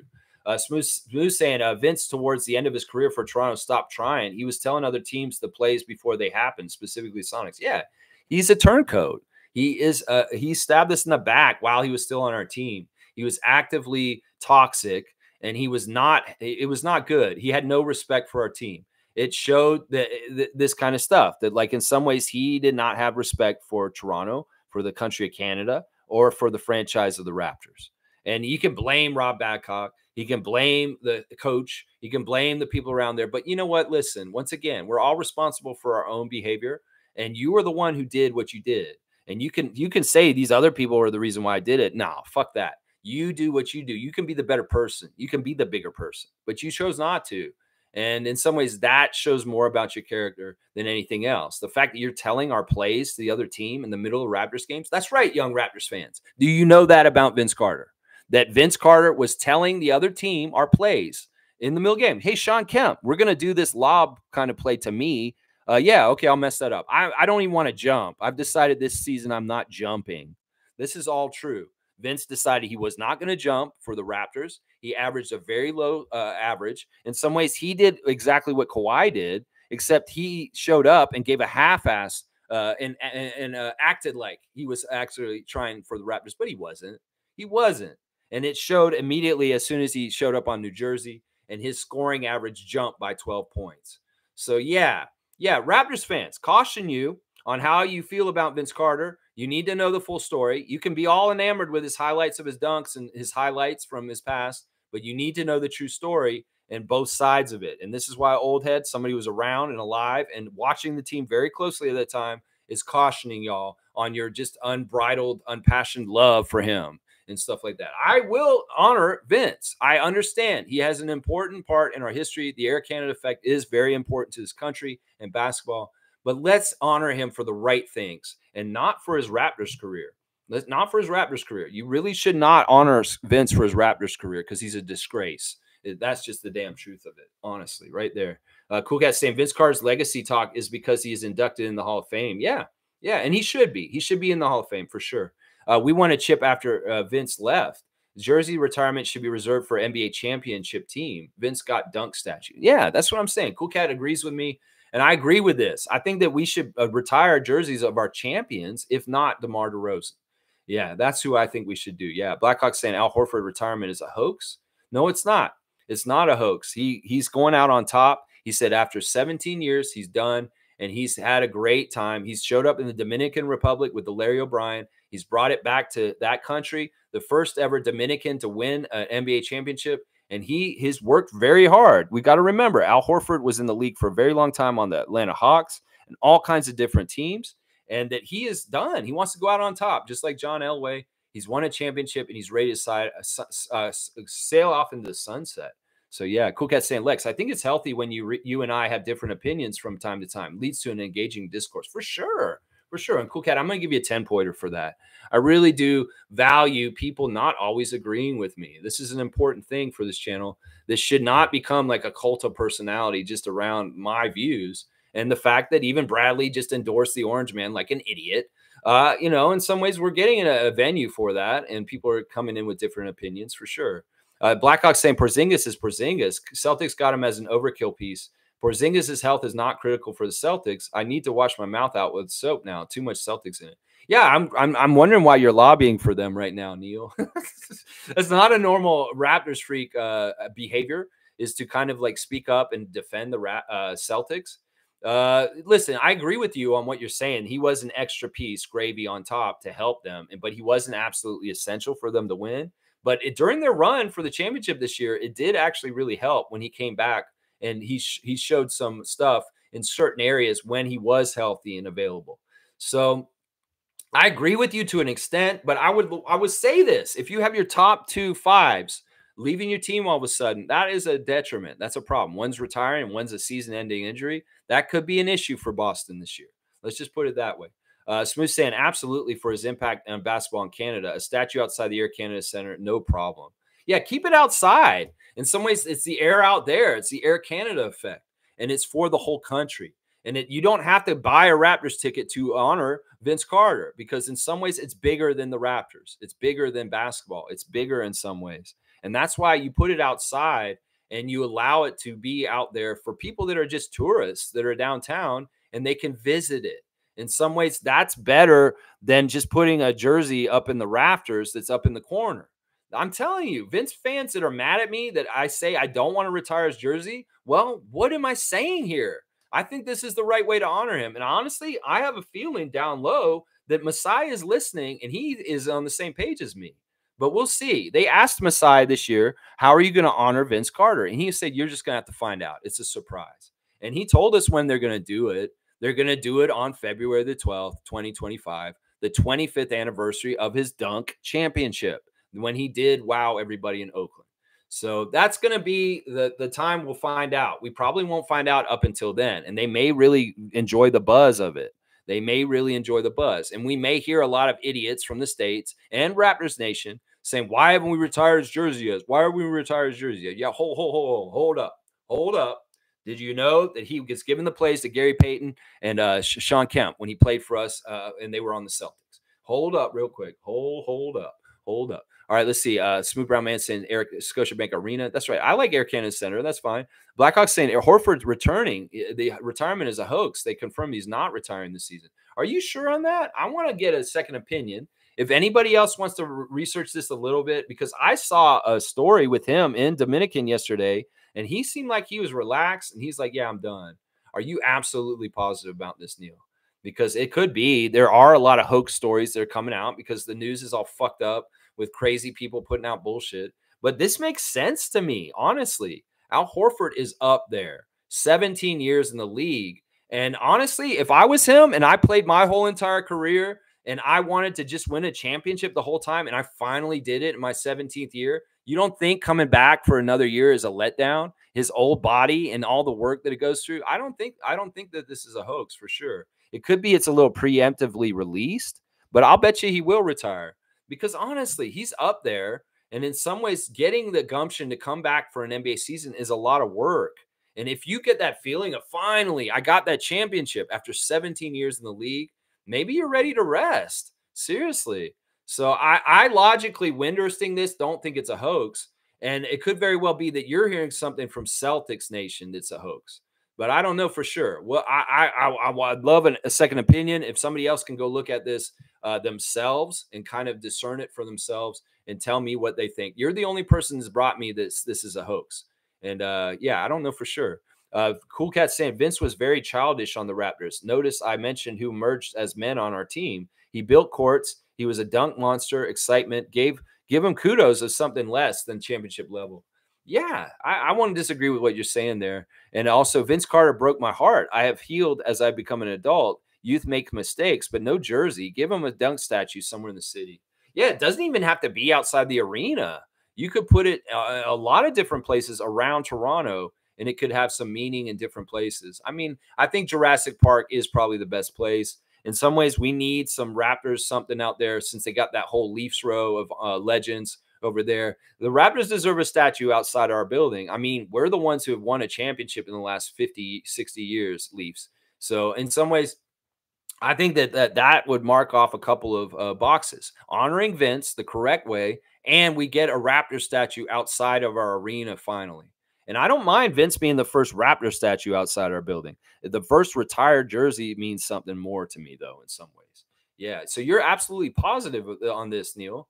Well, I can't go by anything by what the fake news is telling me on Twitter. So I don't know what's for sure. I want to believe you, and it could be plausible what you're saying, but I don't totally understand because everybody all over the place was announcing he was retired. They announced it on our stream yesterday. Y'all came in and told me the news yourselves. That's how I found out. Some of you came in and say Al Horford announces retirement.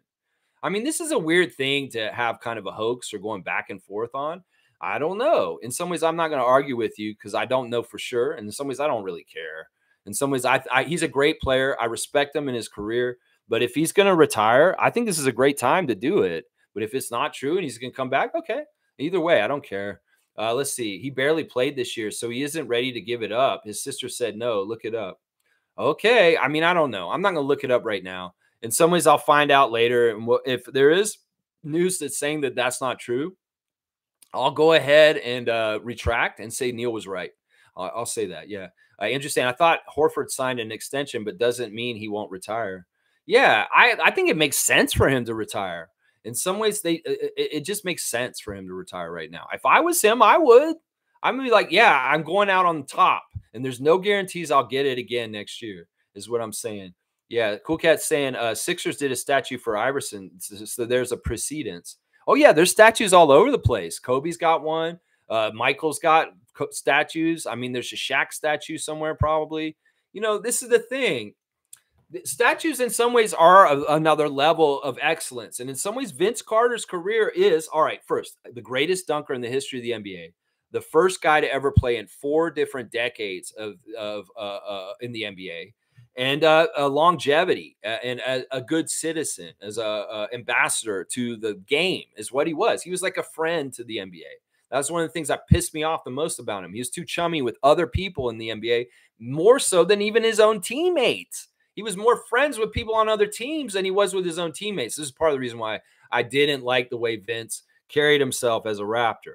Charles Barkley would say, is like, these guys are too friendly with each other. I used to want to punch Larry in the face. And it was like, yeah, I'm in that mentality too. And Vince Carter, meanwhile, is just trying to be friends with everybody. I get it. It's a brotherhood. It's a thing where they all have an organization they work for. Paul George said it on his podcast with DeMar to say, you know, you don't just represent your team, you represent the whole organization of the NBA, and it's a family. I get that mentality, but Vince is a signifier of taking that to a whole other level where he cut out the Irvin Johnson versus Larry Bird angst and friction and real kind of grudge match. This is part of the evolution of the NBA to becoming sports entertainment. Is that, oh, we're all friends and buddies. Yeah, just like Roman Reigns and all of his opponents at Monday Night Raw are all going to have fun and talk to each other, even though they were acting like they hate each other on the TV screen about 10 minutes ago. So in some ways, that's the problem I have with it. The real competition, the real friction, the real, like, I hate Michael Jordan, my name's Isaiah Thomas, that's gone from the league to an extent. Sure, there's still some grudges and some people that don't get along, but for the most part, everybody's conditioned to be one big happy family as an NBA organization, and teams are not pitted against each other the way they used to in some ways. Yeah. But yeah, the statue's a big deal. Statues, there's a lot less statues for NBA players than jersey retirements. And that's why in some ways, Vince fans that are mad at me that I don't want to retire his jersey, well, I'm giving you something even better. How about that? Smooth saying, as a boy, it really hurt to learn Vince wasn't trying. It hurt bad. What a horrible role model. What a horrible role model. Okay, if you're in a bad place and you don't like it, just quit. Just quiet quit and just keep coming and showing up. What kind of message is that to youngsters? What kind of message is that to athletes? And the thing that Vince did at that time, well, it's been echoed through other people's behaviors since. In some ways, Kawhi Leonard did what he did to the Spurs, partly because, Vince Carter would do something like that. Seriously, that's what I say right there. Cool Cat saying first jersey retirement has to be for our first championship for the starters that have years on our team. Example, Lowry, Siakam, maybe DeRozan. Yeah, I think Siakam deserves to get his jersey retired in Toronto. I think Fred VanVleet deserves to get his jersey retired in Toronto. I think Kyle Lowry and DeMar DeRozan. Those are the only 4 guys I think that deserve to get their jersey retired in Toronto right now. Not Chris Bosh, not Vince Carter, not Kawhi Leonard, not Damon Stoudemire. No. The only 4 guys that deserve to get their jersey retired in Toronto right now are number 7, 10, 23, and 43. Those 4 numbers right there. That's right. Andrew saying, isn't Kyle getting a statue? I mean, if they gave Kyle a statue and a jersey retirement, that would signify that he is the absolute GOAT, that he got and he won a championship and all this stuff. Yeah, I think he could get a statue and get his jersey retired. I'm all about that, Andrew. Smooth saying, as a boy, I was really into the game and the Houston Rockets. I love the dream. However, things came out about him that really disappointed me, but it was never game related the way Vince did. It was so painful, man. Yeah, I don't even know what you're alluding to about Akeem Olajuwon. In some ways, he was always just a great person. If it's something to do with his personal life, some Shannon Sharp stuff, that's none of my business. But yeah, when it's on the court and it's right in front of us and you admit it publicly, like that's the other thing that's absolute insult, is that he had such little disdain and respect for the Raptors in Toronto that he publicly just came out and he kind of embarrassed us. So yeah, the Raptors are so not important that I will literally come out publicly and say I didn't try for them the last year I played for them. Keep it to yourself, or maybe even lie. No, I was trying. I was just hurt. No, he had the audacity to be like, I didn't even care that much, that I didn't try on purpose. And I'll publicly tell everybody. That is encouraging people to disrespect the Raptors even further. And that's what happened. The Raptors franchise really was hurting in a shambles because of Vince, not only because he left and he took away his power on the team, but also he disrespected us and showed that disrespecting the Raptors is normal and fine.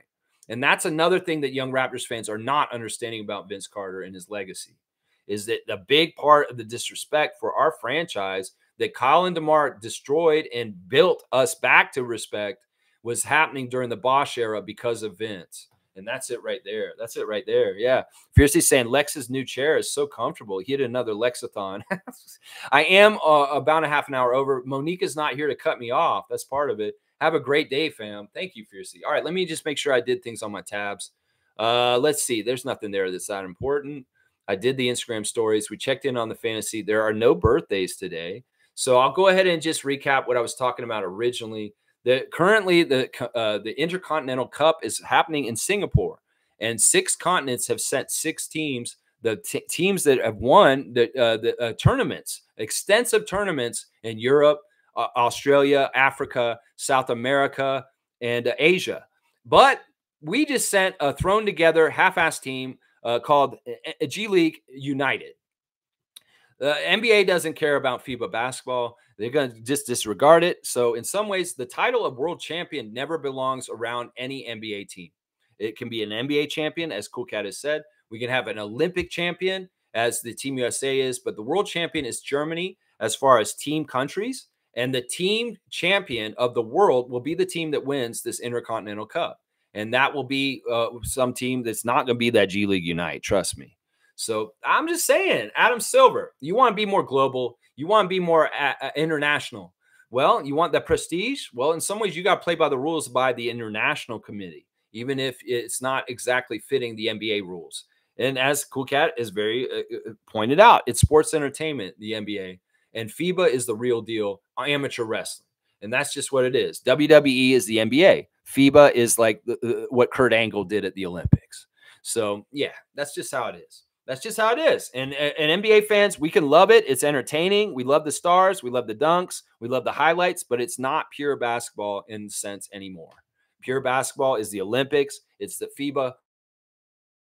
And in some ways, we're kidding ourselves if we think Adam Silver's vision of the NBA is actually real sports competition, is what I'll say right now. There you go. There you go. Cool Cat saying, yes, I would add Fred VanVleet's jersey too. Undrafted history in the NBA is huge, and he was one of our main bench on our chip run. Yes, yes, he's an all-star. He came from nowhere. His story is very successful and important. And yes, number 23 for Fred VanVleet should be up in the rafters. People can hate him. People that thought he was a chucker, Penserites can talk all the shit they want. But Fred VanVleet deserves to get his jersey retired by the Raptors. He really does. Yeah, Fiercely saying 61% voted we would not have won with DeMar. Yeah, there we go. We checking in with the poll. Thank you, Fiercely, for not letting me forget it.